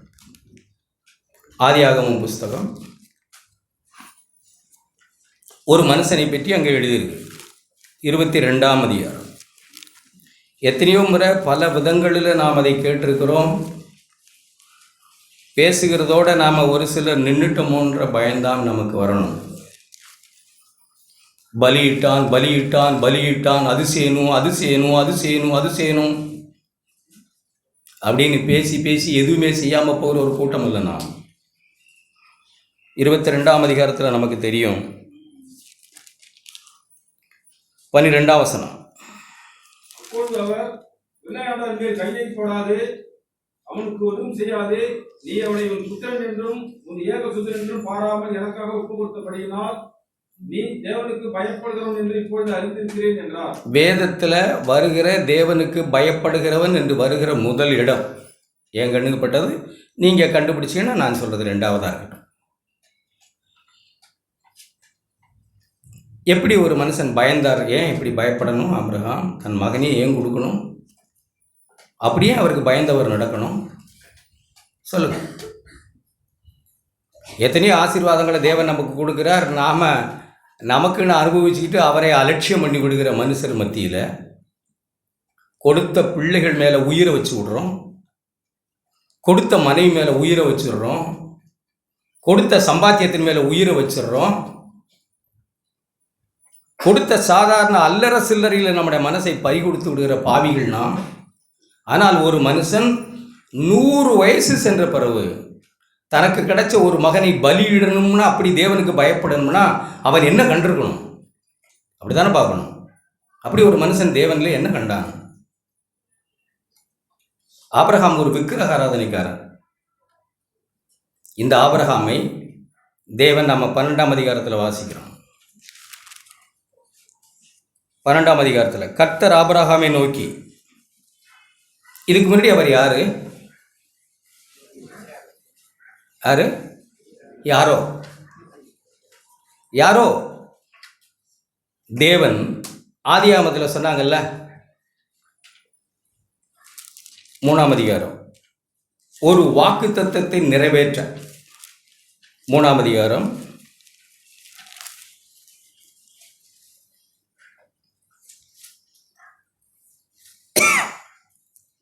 உன் வித்துக்கும் 15 வசனம். உனக்கும் ஸ்திரிக்கும் உன் வித்துக்கும் அவள் வித்துக்கும் பகை உண்டாக்குவேன். அவர் உன் தலையை நசுக்குவார், நீ அவர் குதிங்காலை நசுக்குவாய் என்றார். இப்படி ஒரு பிராமிஸை மனுஷன் பாவம் செய்த போது தேவன் அப்படி தீர்மானம் எடுத்தார். அது நிறைவேறணும்னா, அது நிறைவேறணும் இல்லை, ஒரு ஸ்திரீ வரணும், அந்த ஸ்திரீண்டத்தில் ஒரு மகன் பிறக்கணும், ஒரு சிசு பிறக்கணும், அதுக்கு ஒரு சந்ததி வேணும். அப்படி ஒரு சந்ததி வேண்டும் என்று தேவன் ஒரு சந்ததியை தெரிந்தெடுக்கிறார். அந்த சந்ததி தான் ஆபிரகாம். ஆபிரகாமை அழைத்து, உங்களுக்கு தெரியுதா, அந்த சந்ததி தான் ஆபிரகாம். ஆபிரகாம், ஈசாக்கு, யாக்கோபு. ஆபிரகாமுக்கு ஒரு மகன், அவனுக்கு ஈசாக்கு. ஈசாக்குக்கு 2 பிள்ளைகள். ஒருவன் பேர் ஏசா. ஏசா பற்றி நமக்கு நிறைய தெரியாது, வேதத்துலேயும் அப்படி இல்லை. வேதத்தில் அவனை பற்றி காண்பிக்கிறது எதுவுமே நம்ம இருதயத்துக்கு ஏற்றுக்கொள்ள முடியாதது. ஆனால் யாக்கோபை பற்றி ஒன்று எழுதியிருக்கு. யாக்கோபுக்கு 12 பிள்ளைங்க. அதுதான் ஒரு சந்ததி. இப்படி ஆபிரகாமை தேவன் தாம் வாக்கு பண்ணின ஸ்திரியின் வித்துக்கும் உனக்கும் பகை உண்டாக்குவேன் என்று சொன்ன வாக்கு தத்தத்தை நிறைவேற்ற ஒரு மனுஷனை தெரிந்து கொள்கிறார். இதெல்லாம் ஆபிரகாமுக்கு ஒன்றும் தெரியாது. நிச்சயமா இதெல்லாம் அவனுக்கு ஒன்றுமே தெரியாது. தேவன் கூப்பிட்டார். தேவனுக்கு இப்படி ஒரு திட்டம், அதை ஒரு சந்ததி மூலமாய் நிறைவேற்றணும். இஸ்ரவேல் சந்ததி மூலமாய் நிறைவேற்றணும். அதை நிறைவேற்றுகிறதற்காக ஆபிரகாமை அழைக்கிறார். அவருக்கு இதெல்லாம் ஒன்றும் தெரியாது. அவனை அழைத்து 12ஆம் அதிகாரம் வாசிக்கிறோம். அவனை அழைத்து, உன் தேசத்தையும் உன் இனத்தையும் உன் தகப்பனுடைய வீட்டையும் விட்டு புறப்பட்டு நான் உனக்கு காண்பிக்கும் தேசத்துக்கு போ. எங்க போறது? நோ, நான் உனக்கு காண்பிக்கிற தேசத்துக்கு போ. யாரை விடணும்? உன் இனம் ஜனம் பந்துகள் எல்லாம் விட்டு சிசுத்துவம் அங்கேயே ஆரம்பிக்குது. சிசுனா இருக்கணும்னா அப்படிதான். தேவன் தான் வாக்கு தத்தம் பண்ணினதை ஒரு மனுஷன் மூலமாய் குடும்பம் மூலமாய் நிறைவேற்ற விரும்புகிறதற்கு நம்மை தெரிந்து கொண்டார். அப்படின்னு வச்சுக்கோங்க. போ, நான் உன்னை பெரிய ஜாதியாக்கி உன்னை ஆசீர்வதித்து உன் பெயரை பெருமைப்படுத்துவேன், நீ ஆசீர்வாதமாய் இருப்பா. இப்படி வாக்கு பண்ணினாங்க. சும்மா எங்கேயோ இருந்தவர். அதுக்கு முன்னாடி பைபிள் பிடிச்சிக்கிட்டு இல்லை. அதுக்கு முன்னாடி முழங்கால் போட்டு தேவனை ஜெபிச்சுக்கிட்டு இல்லை. ஒரு விக்கிரக ஆராதனைக்கார புறஜாதியான பிரதேசத்தில் இருந்தவன், கல்தேயருடைய தேசத்தில் இருந்த பாபிலோனில் இருக்கிற கல்தேயருடைய தேசத்தில் இருந்த மனுஷன் அவர். அவரை அழைத்து, நீ இப்படி செய், உன்னை நான் ஆசீர்வதிப்பேன், நீ ஆசீர்வாதமாக இருப்பேன்னு சொன்னார்.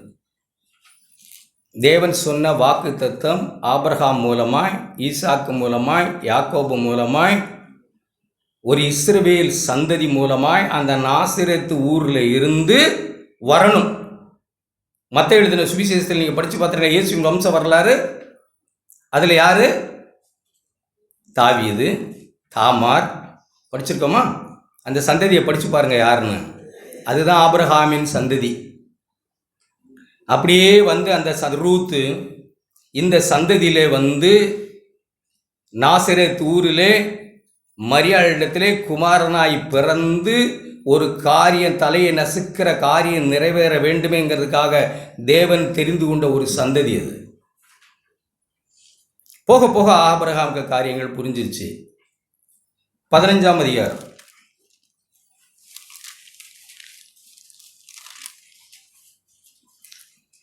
அவனை காரியங்கள், அதுக்கு நடுவில் பல காரியங்கள்லாம் நடக்குது. அவனை வெளியே அழைத்து, 5ஆம் வசனம், அவனை வெளியே அழைத்து நீ வானத்தை அண்ணாந்து பார். யார் அவனை அழைத்தது? தேவன். அவனை வெளியே வீட்டுக்கிட்டு இருந்தவன் வெளியே அழைச்சிட்டு வானத்தை அண்ணாந்து பார், நட்சத்திரங்களை எண்ண உன்னால் கூடுமானால் அவைகளை எண்ண முடியுமா? எண்ண முடியுமா? தேவன் என்ன சொல்றான்னு தெரியுதா? நீ நட்சத்திரங்களை எண்ண முடியும்னா எண்ணு. ஆபிரகாம் என்ன சொல்றாரு? எண்ணி சொல்கிறேன்னா, இல்லை எண்ண முடியாத ஆண்டவர். சரி, எண்ண முடியாதுல்ல, ரைட். அடுத்து அவனை நோக்கி எண்ணு என்று சொல்லி அவனை நோக்கி உன் சந்ததி இவ்வண்ணமாக இருக்கும் என்றார். அவன் என்ன சொன்னான்? அடுத்த வருஷம் என்ன எழுதியிருக்கு? கர்த்தரை என்னங்க, இதுக்கு முன்னாடி நீங்கள் படிச்சீங்கன்னா தெரியும். 12, 13ஆம் அதிகாரங்களில், ஆண்டவரே நாங்கள் வயசாயிடுச்சு, எங்களுக்கு பிள்ளை இல்லை, எங்களுக்கு இப்போ திரளான ஜாதிக்கு தகப்பனாக்குவேன்லாம் சொல்லிக்கிட்டு இருக்கீங்க, எங்களுக்கு பிள்ளை இல்லைங்களே, பிள்ளை எப்போ தருவீங்க?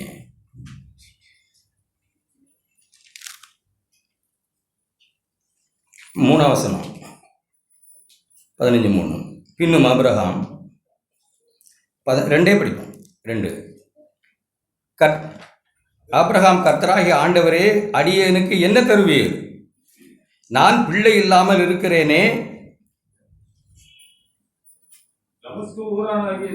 அடுத்த 3ஆம் வசனம். பின்னும் ஆபிரகாம், தேவரீர் எனக்கு புத்திர சந்தானம் அருளவில்லை, இதோ என் வீட்டில் பிறந்த பிள்ளை எனக்கு சுதந்திரவாளியாக இருக்கிறான். யார் பிறந்தது? இதுக்கு நடுவில் யாரு? ஒன்றும் சொல்ல மாட்டேன். இஸ்மவேல் பிறந்தான். அவனை தேவன் இல்லைன்னு சொன்னார். அவனையும் அவன் அம்மாவையும் வீட்டை விட்டு விரட்டி விடுன்னு சொன்னாங்க ஆண்டவர். அவன் இல்லை, நான் வாக்கு பண்ணினது ஓ முயற்சி இல்லை, வாக்கு பண்ணினது உன் பலன் இல்லை. வாக்கு பண்ணினது உன் சொந்த முயற்சினால நீ வாழவே மாட்ட. உன் சொந்த முயற்சினால உன்னை நான் ஆசீர்வதிக்கவும் மாட்டேன். நியாயப்பிரமாணத்தினால நீ நீதிமானாக விரும்பின சபிக்கப்பட்டு போவ. கலாத்தியர் புத்தகப்படி நீ உன் பலத்தினால் இந்த வாழ்க்கை வாழணும்னு நினைச்சா நீ வாழவே மாட்ட. அதனால ஆகாரையும் அவள் மகனையும் புறம்பே தள்ளு. வாக்கு தத்தம் ஈசாக்கு. அந்த வாக்கு தத்தமான பிள்ளையைத்தான் ஆண்டவர் அவனுக்கு தருகிறார். நமக்கு தெரியும் ஆபிரகாம் அதை விசுவாசித்தான். எதை விசுவாசித்தான்? பிள்ளை இல்லை, 100 வயசாச்சுன்னு சம்பவங்கள் அங்கங்கே இருக்குது, படிச்சு உங்களுக்கு தெரியும். 100 வயசாச்சு, நாங்கள் வயது சென்றவளானோம், இந்த முதுவயதில் எங்களுக்கு எப்படி பிள்ளை பிறக்கும்? கற்பம் செத்து போச்சு, நானும் வயது சென்றவனானேனே, எப்படி இந்த பிள்ளை பிறக்கும்?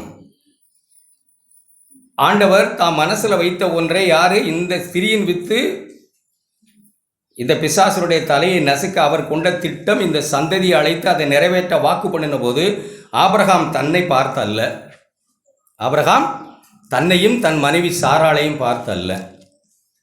அடுத்த வசனம் என்ன எழுதியிருக்கு? அவன் கர்த்தரை, 6ஆம் வசனம், அவன் கர்த்தரை விசுவாசித்தான், அதை அவனுக்கு நீதியாக எண்ணினார். என்னத்தை அவனுக்கு நீதியாக எண்ணிட்டார்?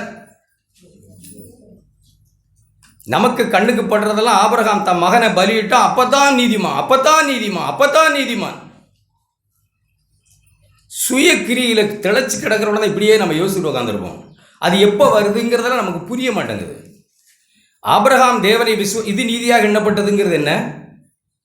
ஆபிரகாம் நீதிமானாக இருந்ததுனால நீதி செய்தான். அதனால தான் நான் சொல்கிறேன், ஆபிரகாம் தேவனால் நீதிமான் என்று அங்கீகரிக்கப்பட்டதுனால நீதி செய்தானா, நீதி செய்ததுனால நீதிமானானா? இவ்வளவு திருதுன்னு முழிக்கிறீங்க. ஆபிரகாம் தேவனை விசுவாசித்தான், அதை அவனுக்கு தேவன் நீதியாக எண்ணினார். நீ நீதிமான் அவரை டெக்ளேர் பண்ணாங்க. இந்த நீதிமான் தான் ஒரு நீதி செய்கிறான். இப்ப இவ்வளவு பெரிய விஷயங்களை ஆபிரகாமின் வாழ்க்கையில் தேவன் காரியங்களை செய்து அவனை கொண்டு வந்து ஒரு பிள்ளையை கொடுத்தாங்க. ஆச்சரியமா? அவனுக்கு சந்தோஷமா? தேவன் சொன்ன வாக்குத்தத்தம் நிறைவேறிச்சா இல்லையா? நிறைவேறிச்சா? ஒரு பிள்ளை இருக்கு. இந்த ஒரு பிள்ளை மூலமா என்ன செய்யும்? சந்ததி உருவாகும். உருப்படி ஒன்று வந்துட்டு, ரைட், தேவன் சொன்ன வாக்குத்தத்தம் நம்மள நிறைவேறிவிட்டது. ஆபிரகாம் எப்படி விசுவாசிகளுக்கு தகப்பனாக தான் ஆகிறார். அந்த ஒரு பிள்ளை எனக்கு நீ கொடுத்துடணும். எங்க கேட்குறாங்க? 22ஆம் அதிகாரம். என்னடா ஒரு சந்ததி இவ்வளவா இருக்கும், நட்சத்திரம் போல இருக்கும், கடல் மணலை போல இருக்கும்லாம் சொன்னாங்க. இன்னும் பூமியின் தூடு போல இருக்கும், கடற்கரை மணல் போல இருக்கும்னு சொன்னாங்க. இப்போ எனக்கு கொடுத்த இந்த ஒரு பிள்ளையும் பலியா கேட்குறாங்க அப்படின்னு ஆபிரகாமுக்கு யோசனை வந்திருக்குமா? வந்திருக்காது. ஆபிரகாம் பலியிட்டது மகனை அல்ல, தன்னையே. அப்படிதான் சொல்ற. தேவன் பலியிட்டது தன்னையா தன் மகனையா? தன்னையே. தேவன் தன்னையே தான் பலியாக்குனார். நமக்கு விளைவிக்க திருத்துவம் அப்படி இப்படின்னு புரியலைன்னா பரவாயில்ல, தேவன் தம்மையே நமக்காய் பலியாக்கணும். அப்படி தான் வேதம் சொல்லுது. ஆபிரகாம் பலியிட்டது ஈசாக்கையா தன்னையா? தன்னையே பலியாக்கணும். தேவனே, எனக்கு இருக்கிற ஒரே ஒன்று என் நம்பிக்கை, நீங்க சொன்ன வாக்கு தத்துவம் எல்லாவற்றையும் ஒட்டுமொத்தமாக நான் சேர்த்தால் இருக்கிற ஒன்னே ஒன்று தான், நீங்க சொன்னதை நான் செய்வேன். உங்க வார்த்தை என் வாழ்க்கை மூலமா வாக்கு தத்துவம் நிறைவேறும். சொன்னதை செய்ய நீர் வல்லவராக இருக்கிறீர் ஆண்டவரே, அது என் வாழ்க்கையில் நிறைவேறும் என்று பயப்படாம. அப்பதான் ஆண்டவர் சொன்னாங்க, நீ எனக்கு பயப்படுகிற நீதிமான். நீதி செய்கிறது தான் தேவனுக்கு பயப்படுகிற பயம். தகப்பன் தாயெல்லாம் விட்டுட்டு ஊரெல்லாம் விட்டுட்டு வந்தாரே, ஒரு பயமும் தேவனுக்கு பயப்படலையா? என்ன அர்த்தத்தில் தான் தேவன் சொல்றாங்க, இப்போது நீ எனக்கு பயப்படும் நான் காணுகிறேன். நம்முடைய வாழ்க்கையில் நம்ம வரலாம், நம்ம ரட்சிக்கப்பட்டிருக்கலாம், நம்ம சபை கூடி வரலாம், மப்பம் வைக்கலாம், துணிச்சலாக கூட இங்கே இருக்கலாம், பரவாயில்ல. ஆனாலும் நாம் தேவன் பயப்படுகிற தேவன் ஏப்பசாப்பை யாரையும் நம்புறதில்லை. நம்ம யாரையும், என்னையும் உங்களையும் சேர்த்தான், தேவன் யாரையும் அப்படியெல்லாம் நம்புறதே இல்லை, ஒருபோதும் நம்புறதில்லை. அதனால தான் சொல்கிறேன், இடுக்கமான வாசலை கண்டுபிடிக்கிறவர்கள் வெகு சிலர். ஏன்னா தேவன் அப்படியே கர்த்தருக்கு பயப்படுறவர்கள் எல்லாரையும் அப்படியே நம்பிடுறதில்லை. ஏன் அவர் அப்படி நம்புறதில்லை? ஏன் நம்பி இணங்குறதில்லை? ஏன் டக்குன்னு ஒரு வார்த்தை அப்படி சொல்லுகிறது இல்லை? நீ இப்போது எனக்கு பயப்படுவர் என்று அவர் யாரையும் பார்த்து தடப்படான்னு ஏன் சொல்கிறதில்ல? அவர் யோவான் சுவிசேஷம் 2ஆம் அதிகாரம் அவர் ஏன் அப்படி சொல்றதில்லை அப்படின்னா, தன்னையே ஜனங்கள் அவருக்காக பலியிடுகிறார்களா? எல்லாரும் விசுவாசித்தாங்க. 23ஆம் அதிகாரம் 2:23 பஸ்கா பண்டிகையில் பயப்பட தேவையில்லை. நான் சொல்றதை கேட்டு நீங்கள் கர்த்தருக்கு நீங்களும் நானும் பயந்தா கர்த்தருக்கு ஸ்தோத்திரம், ஆமேன். பயப்பட தான் இங்கே வந்திருக்கிறோம். ஆனால் ஆண்டவர் நம்மை படிப்படியாய் காரியங்களை யோசிக்க தான் செய்வாங்க. நீங்கள் எப்படி விளங்கிட்டாலும் சரி, இதை அப்படியே வச்சு ஆபிரகாமை அழைத்தார். ஆபிரகாம் அழைச்ச ஆபிரகாம் எடுத்த 13ஆம் அதிகாரத்தில் என்ன பிரச்சனைன்னு சொல்லுங்க? லோத்துவுக்கும் அவர் வேலைக்காரருக்கும் அங்கே தானே எழுதியிருக்கேன், வாக்குவாதம். தேவன் ஆபிரகாமை பார்க்கிறார், நம்மளை பார்க்குறாங்க, நம்மளையும் பார்க்குறாங்க, உங்களை நம்ம எல்லாரையும் பார்க்குறாங்க. நான் அப்படி பார்க்குறேன், அப்படி தான் பார்க்குறேன். தப்பாக விளங்கக்கூடாது. சில சகோதரர்கள் ஓட்டல் விரும்பிகள், அவர்களுக்கு மனைவி பிள்ளைகள் இருக்குன்னா யோசனையே வருது. வீட்டை பற்றியெல்லாம் யோசனையே இல்லை, மூக்கு முட்டை தின்னுட்டு வீட்டுக்கு போகிறவங்க இருக்கிறாங்க, எந்த யோசனையும் வராது. சிலரை பார்த்தா நான் பார்த்தேன் சொல்ல, நான் சும்மா இட்டுக்கிட்டேலாம் சொல்ல, அவளுக்கு இந்த யோசனை வரணும். நான் ஒரு நாள் சூடாக மசால் வடை கடையில் போட்டிருந்தது. நான் காலையில் மசால் வடை சூடாக செஞ்சு நல்லா இருந்துச்சுன்னு சொன்னேன். என் மனைவி என்னை பற்றி உங்களுக்கு ஞாபகம் வந்துதான்னு கேட்டாங்க. வந்திருக்கணுமா வேணாமா? எனக்கு ஒன்றை பற்றி ஞாபகம் வராமல் எப்படி இருக்கும்? வந்துச்சு, எடுத்துகிட்டு வர முடியாது. வரணும். இப்படி தான், இதான் மனுஷன் தான். எதையாவது ஒன்று நமக்குன்னு எடுக்க. ஆனால் தேவன் ஆபிரகாமை அழைத்தவர், வாக்குவாதம் உண்டாகுது. யாராருக்கு? வீட்டில் வருது வாக்குவாதம். யாருடைய வார்த்தை ஜெயிக்கணும்? நம்ம வீட்டில் யாருடைய வார்த்தை ஃபைனலாக இருக்குன்னு நினைக்கிறீங்க? சகோதரிகள். இல்லை இன்னும் இவ்வளோ சைலண்டா, சும்மா ஈடுபாடாக இருக்கிற புருஷனை பற்றி நான் பேசிக்கிட்டுல, சபைக்கு வருகிற புருஷனை பற்றி சொல்லுவேன். அப்படி வச்சுக்கோங்க. உங்கள் வீட்டில் ஃபைனல் வேர்டு யாராக இருக்குன்னு நீங்கள் நினைக்கிறீங்க? நீ இவ்வளோ அமைதி, யாருடையது? யாரோட? புருஷனோட. அதுதான் கீழ்ப்பிடிக்கிறவங்களுக்கு அடையாளம். கீழ்ப்பிடிக்கிறவங்கிறதுனா என்ன? எத்தனையோ காரசாரமாய் காரியங்கள் வரலாம், விவாதிக்கலாம். ஃபைனல் வார்த்தை யாரா, டிசைடிங் அத்தாரிட்டி யாரு கொடுத்துருக்கீங்க? அதுதான் கீழ்ப்பிடிஞ்சிருக்கும் அடையாளம். இப்போ ஒரு வாக்குவாதம் வருது. தேவனுக்கு அடிமை ஆபிரகாம்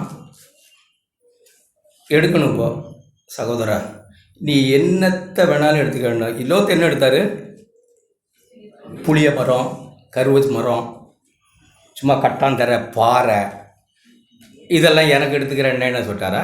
இல்லை, பசுமையான செழிப்பானதெல்லாம் தெரிஞ்சுக்கிறது. ஆபிரகாமுக்கு என்ன எடுத்துருந்துருப்பார்? அவர் எடுத்தது போக மீதி தானே பாஸ் பண்ணிட்டார் டெஸ்ட்டில். தவறு நிறைய பண்ணினவர் அவர். மனைவி பேச்சை கேட்டு ஆகார் மூலமாக ஒரு மகனை பெற்று போட்டார். அடுத்தவருக்கு சோதனைகள் வந்தது. ஒரு யுத்தத்துக்கு போயிட்டு வந்தார். அந்த யுத்தத்துக்கு போயிட்டு வரும்போது எல்லாத்தையும் அபகரிச்சுக்கலாம்னு தோணுது.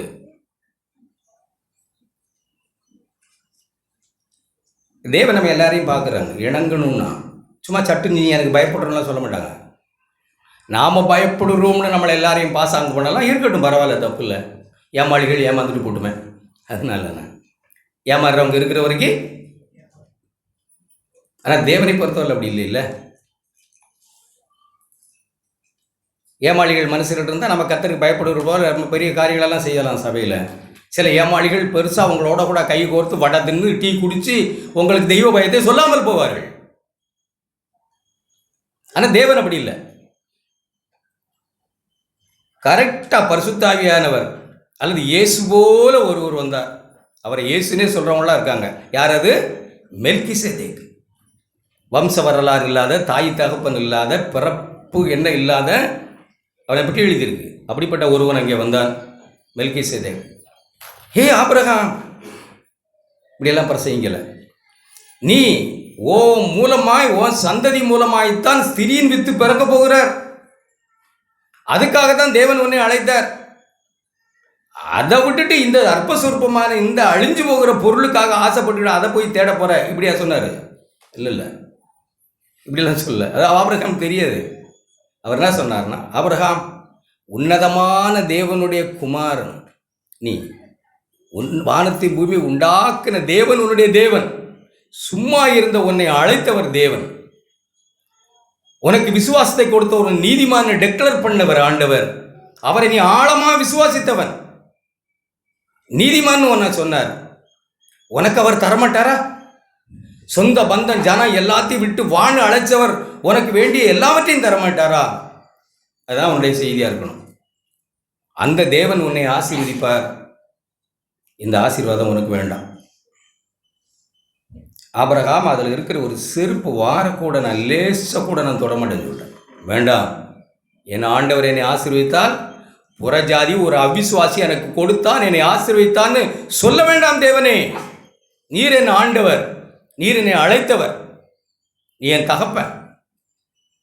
சும்மா இருந்த என்னை நீங்கள் அழைச்சிங்களே ஆண்டவரே, பாவியாய் துரோகியாய் எப்படியோ கிடந்தவன் நான், என்னை நீங்கள் அழைச்சிங்களே, என்னை ரட்சித்தீங்களே. அப்படி யோசித்து பாருங்க. அப்புறம் ஒரு சோதனை வந்தது. அதுதான் இந்த சோதனை. யாரு? மகன்.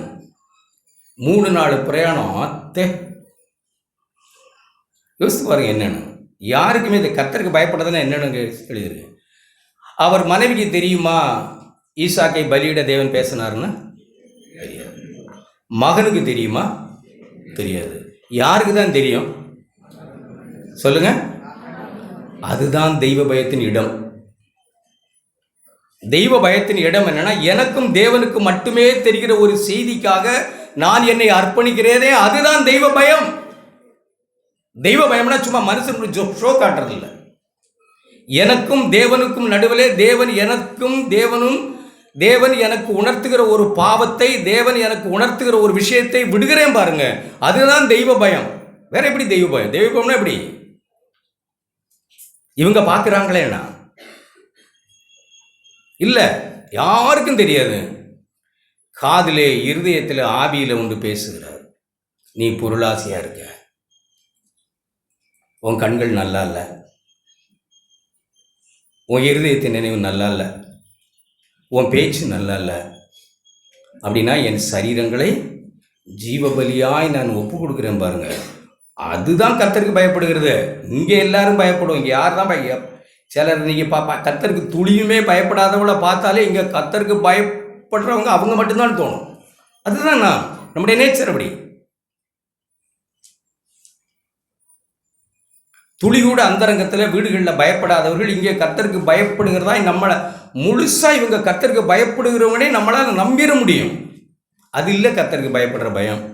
கர்த்தருக்கு பயப்படுற பயம், நான் அந்தரங்கத்தில் என்னோட தேவன் ஒன்று சொல்லும்போது, என்னோட ஒன்று பேசுகிறார், உன் ஏக சுதனும் உன் மகனை நீ எனக்காக கொடுத்துரு அப்படின்னு பேசுகிறாங்கல்ல. மனைவிக்கு தெரியாது. ஆபிரகாம் செய்யாமலே இருந்திருக்கலாம், யாருக்குமே தெரியாது. அப்படி ஒரு ரெக்கார்டே இதில் இருக்காது. ஆபிரகாம் எதுவுமே செய்யாமல் இருந்திருக்கலாம், மனைவிக்கு தெரியாது, மகனுக்கு தெரியாது. போகாமல் இருந்தான்னா, இப்போ மலைக்கு அழைச்சிக்கிட்டு அவனை பலியிட போகாமல் இருந்தால் என்ன நடந்துரும்னு சொல்லுங்கள். இப்போ நம்மெல்லாம் எத்தனை யோசித்து பாருங்க. அப்படி யோசித்து பாருங்க. போகாமல் இருந்தால் என்ன நடந்திருக்கும்? யாருக்கு தெரிஞ்சிருக்கும்? யாருக்கு தான் தெரிஞ்சிருக்கும் சொல்லுங்கள்? ஆபிரகாமுக்கு, ஆண்டவர். 2 பேருக்கு தான் தெரியும். இந்த 2 பேருக்கு நடுவில் நடக்கிற ஒரு விஷயத்துக்கு பேர் தான் தெய்வ பயம். அப்படிதான் ஆபிரகாம், தேவன் சொன்னார், ஆபிரகாமோடு சொல்லிட்டார், கேட்கிறார். 100 வயசுக்கு பிறந்த பிள்ளை எவ்வளோ ஆசையாய் பார்த்து வளர்த்துருவான். திடகாத்திரமான வாலிபன். யோசித்து பாருங்க. ஒரு பிள்ளை உடம்பு சரியில்லாமல், திடகாத்திரமான வாலிப பிள்ளை உடம்பு சரியில்லாமல் ஆஸ்பத்திரியில் இருந்தால் அடிப்பை பாருங்க. இதயம். மனைவிக்கு உடம்பு சரியில்லாம் புருஷனுக்கு இருக்கிறத பாருங்கள், புருஷனுக்கு உடம்பு சரியில்லாம் மனைவிக்கு இருக்கிறத பாருங்கள், பிள்ளைகளுக்கு உடம்பு சரியில்லாம் இருக்கிற பெற்றோரை பாருங்கள். ஒரு பையன் திடகாத்திரமான வாலிபனை 100 வயசுக்கு பிறகு பிறந்தவனை பலியிடுன்னு சொல்றாங்க. அவனை காட்டுல விட்டுட்டுவான்னு கூட சொல்லல, ஓன் கையாலேயே கொல்லணும் நீ. இப்போ ஐயோ, யோசிக்க முடியுதா நம்மால் அப்படி? அப்பதான் அவன் ஒரு தீர்மானிக்கிறான், என் ஆண்டவர் தாம் வாக்குத்தத்தை நிறைவேற்ற வல்லவர். 4ஆம் அதிகாரம் ரோமர்.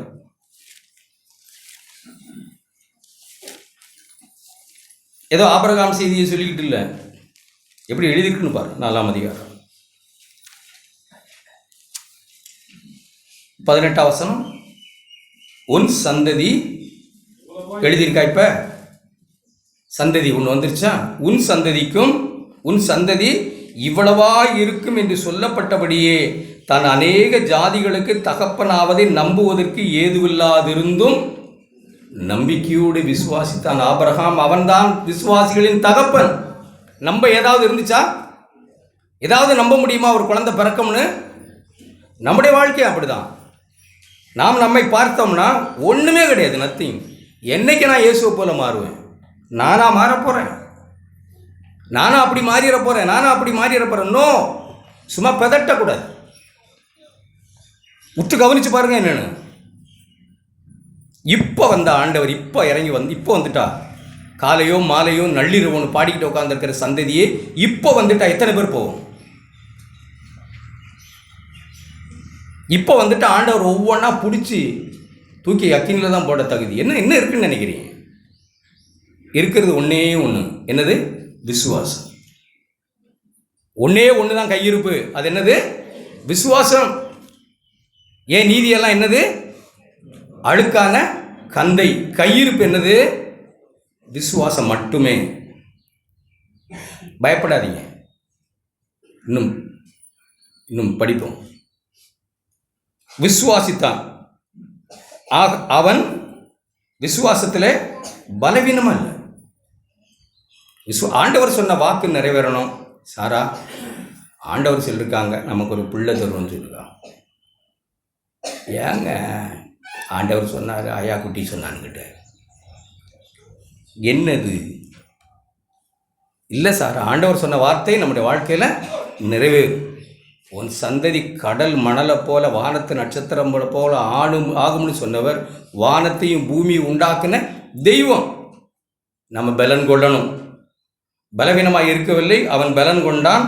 அவன் ஏறக்குறைய 100 வயதுள்ளவனாக இருக்கும்போது தான் சரீரம் செத்து போனதையும் சாராளுடைய கற்பம் செத்து போனதையும் எண்ணாமல் பிள்ளை பெற பலன் கொண்டான் விசுவாசத்தினால. ஆண்டவரே, இந்த வாழ்க்கை உங்களால் சாத்தியம், உங்கள் கிருபையினாலே இது ஆகும். என்னை பலப்படுத்துகிற கிறிஸ்துவினாலே எல்லாம் செய்ய எனக்கு பலன் உண்டு. யாருனால? சும்மா உழப்பக்கூடாது. கிறிஸ்துவால் பலப்படுத்தப்படாம நம்ம கோவச்சு ஜெயிச்சோம் அப்படி இப்படி இதெல்லாம் சொல்லிக்கிட்டுலாம் இருக்கிறோம். ஏமாறக்கூடாது. தேவன் அப்படியெல்லாம் நம்புறதில்லை, யாரையும் நம்புறதில்லை. டக்குன்னு ஒரு சில காரியங்களை அப்படியே யோசிக்கிறாங்க. யோசித்து நம்ம அப்புறம் வாசிக்கலாம். ஆபிரகாமை அப்படியே கொண்டு அவனை இப்போ ஒன்று டெக்ளேர் பண்ணுறாங்க. என்ன? இப்போ நீ தேவனுக்கு பயப்படுகிறவன். சும்மா இல்லை, சும்மா அப்படியே வாயில் நீ தேவனுக்கு பயப்படி, நீங்கள் தேவனுக்கு பயப்படி சொல்லலாம் இல்லை. நான் வேணால் என்னை சொல்லிக்கிட்டே இருக்கலாம். நான் தேவனுக்கு பயப்படுவேன், நான் உத்தமன், நான் நீதிமான், நான் யோக்கியன் சொல்லலாம் கேள்விப்பட்டிருக்கோம்ல. நான் உத்தமன் அப்படின்லாம் நான் கேள்விப்பட்டிருக்கேன். அப்படி நம்ம சொல்லிக்கிட்டது இல்லை. ஆபிரகாமை தேவனை ஒரு மனுஷனை நம்பணும். அது எப்படின்னா, ஒவ்வொரு சூழ்நிலையிலும் தேவன் நம்மை பார்க்குறான். நம்மளை பார்த்து அப்படியே தள்ளி விடுறதுக்கு இல்லை, நம்மை பார்த்து தூக்கி விட நம்மை அழைத்தவர். அந்த சந்ததி மூலமாய் ஆபிரகாமின் சந்ததி மூலமாய் ஸ்திரியின் வித்து வரணுமா வேணாமா? பிசாசின் தலையை நசுக்கணும், நமக்கு ரட்சிப்பு உண்டாகணுமா வேணாமா? அப்படின்னா ஆபிரகாமை எல்லா வகையிலும் போதித்து நடத்துகிற தெய்வம் ஒருவர் கூடயே இருந்தார். அவனை டெஸ்ட் பண்ணி ஜெயிக்கிறானா இல்லையா பார்ப்போம்னு இருக்குல்ல. எல்லா வகையிலும் அவனை ஜெயிக்க வச்சு, நம்பிக்கையா சொல்றான், அவனை எல்லா வகையிலும் ஜெயிக்க வச்சு அவனுடைய தீர்மானங்களை வெற்றி சிறக்க வைத்து அவனை விசுவாசத்தில் வல்லவனாக்கி அவனை நம்பினார். யோவான் 2ஆம் அதிகாரம் நம்ம விட்டுட்டோம். பிரியமானவர்களே, நம்ம சபை கவனிங்க தயவு செய்து. நம்ம சபை கூடி சும்மா அலட்சியம் காட்டக்கூடாது. தேவன் நம்மளை நம்பணும். எல்லாரையும் தேவன் நம்புறது இல்லை, நிச்சயமா நம்புறது இல்லை. அவர் நம்மை பரீட்சித்து பார்க்கிறார், நம்மை உற்று நம்முடைய நடவடிக்கைகளை கவனிக்கிறார் ஆண்டவர். 2ஆம் அதிகாரம் பண்டிகையின் 23ஆம் வசனம். பண்டிகையிலே அவர் எருசலேமில் இருக்கையில் அவர் செய்த அற்புதங்களை அநேகர் கண்டு அவருடைய நாமத்தில் விசுவாசம் வைத்தார்கள். இங்கே உட்கார்ந்துருக்கிற நாம் எல்லாரும் விசுவாசிகள். ஆமேன். நிறைய பேர் விசுவாசிக்கிறோம். ஆமேன். உண்மைதான். என்னத்தினால? என்னத்தை கண்டு? அற்புதத்தை கண்டு நாம் விசுவாசித்தோம். தேவன் செய்த பெரிய அற்புதத்தை கண்டோம், விசுவாசித்தோம். அப்படி இருந்தும், எப்படி இருந்தும்? விசுவாசிக்கிறவர்களாய் இருந்தும்னு அர்த்தம். அப்படி இருந்தோம்னா எப்படி இருந்தோம்? விசுவாசிக்கிறவர்களாய் இருந்தும் இயேசு எல்லாரையும் அறிந்திருந்தபடியினால், எல்லாரையும் தேவன் அறிகிறார். இருதயத்தின் நினைவு, யோசனை எல்லாவற்றையும் தேவன் அறிகிறார். அறிந்திருக்கிறபடியினால் அவர்களை நம்பி இணங்கல. ஆபிரகாமை இணங்குனாங்க. சொன்னாங்களே, இவன் நீ கர்த்தருக்கு பயப்படுகிறவன். அது அந்த சம்பவத்தில் மட்டும் இல்லை, அது நிறைய காரியங்கள் தொடர்ந்து அப்படியே நடந்து வந்துதான். அடுத்து, மனுஷருக்குள் இருப்பதை அவர், ஆபிரகாமுக்குள் இருப்பதை அவர் அறிந்தார். அவருடைய தவிப்பு அவர் தெரியும். உன் ஏக சுதனும் உன் மகனை நீ பலியிடுன்னு அவர் தானே சொன்னார். மனைவிகிட்டே சொல்லலை. மனைவிகிட்டே சொன்னால் என்ன நடந்திருக்கும்? போகாத போகாத என் கனவா, நானும் ஒரு சொப்பனம் கண்டேன், சாவு நம்ம வீட்டில் நடக்கிற மாதிரி நீயும் சொல்கிற, 1 1 2 போவாத. காலை பிடிச்சி, உண்மையாக காலை பிடிச்சா ஆபிரகாமை சாராள் அவள் மட்டும் அழைக்கப்பட்ட சந்ததியாக இல்லைன்னா கொலை செய்து பிள்ளையை கூட்டு போ. அவள் அழைக்கப்பட்ட சந்ததி, விசுவாசத்தின் தாய்.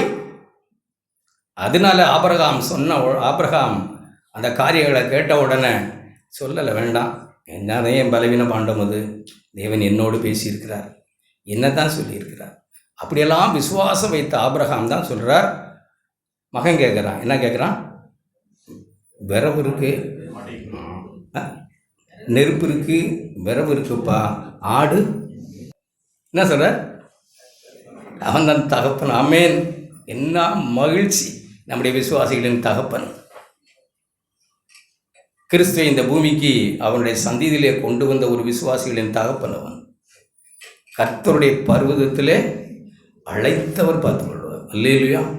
நம்முடைய தேவைகள், படிப்பு, சாப்பாடு, வீடு, கூடு, எதிர்காலம், பிள்ளைகளுடைய காரியங்கள் கர்த்தர் பார்த்துக்கொள்வார். அல்லேலூயா. அதான் விசுவாசம். தேவன் நம்மோட ஸ்பெசிஃபிக்காக பேசுகிறாங்கல்ல, கவலைப்படாத. நம்ம கவலைப்படுறது யாருக்கும் தெரியாது, நம்முடைய அந்தரங்கம் யாருக்கும் தெரியாது. தேவன் எப்போ பேசுகிறாங்க?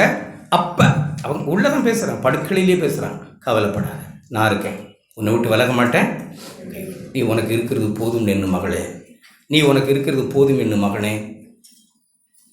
அப்படித்தானே எபிரேயர் 13 எழுதியிருக்கு, உங்களுக்கு உண்டாயிருக்கிறவள் போதும் என்று எண்ணுங்கள். நீங்கள் சோதிக்கப்படுறோம், போதாது, நாளைக்கு என்ன நடக்கும், இன்றைக்கி என்ன நடக்கும்னு யோசிக்கிறோம். இந்த வியாதி சுகமாகுமா, சுகமாகாதா? தேவனே எனக்கு ஒன்றுமே தெரியல. பயப்படாத, பயப்படாத, உனக்கு இப்போ இருக்கிறது போதும்னு நினை. நாளைக்கு உனக்கு தெரியாது. உனக்கு இப்போ இருக்கிறது போதும் என்று சொல். நான் உன்னை விட்டு விலகுவதில்லை, உன்னை கைவிடுவதும் இல்லை என்று சொல்லியிருக்கிறாரே. கர்த்தர் நமக்கு சகாயர். மனுஷன் நமக்கு என்ன செய்வான்? அல்லேலூயா. எப்படிப்பட்ட மகா பெரிய தெய்வம்!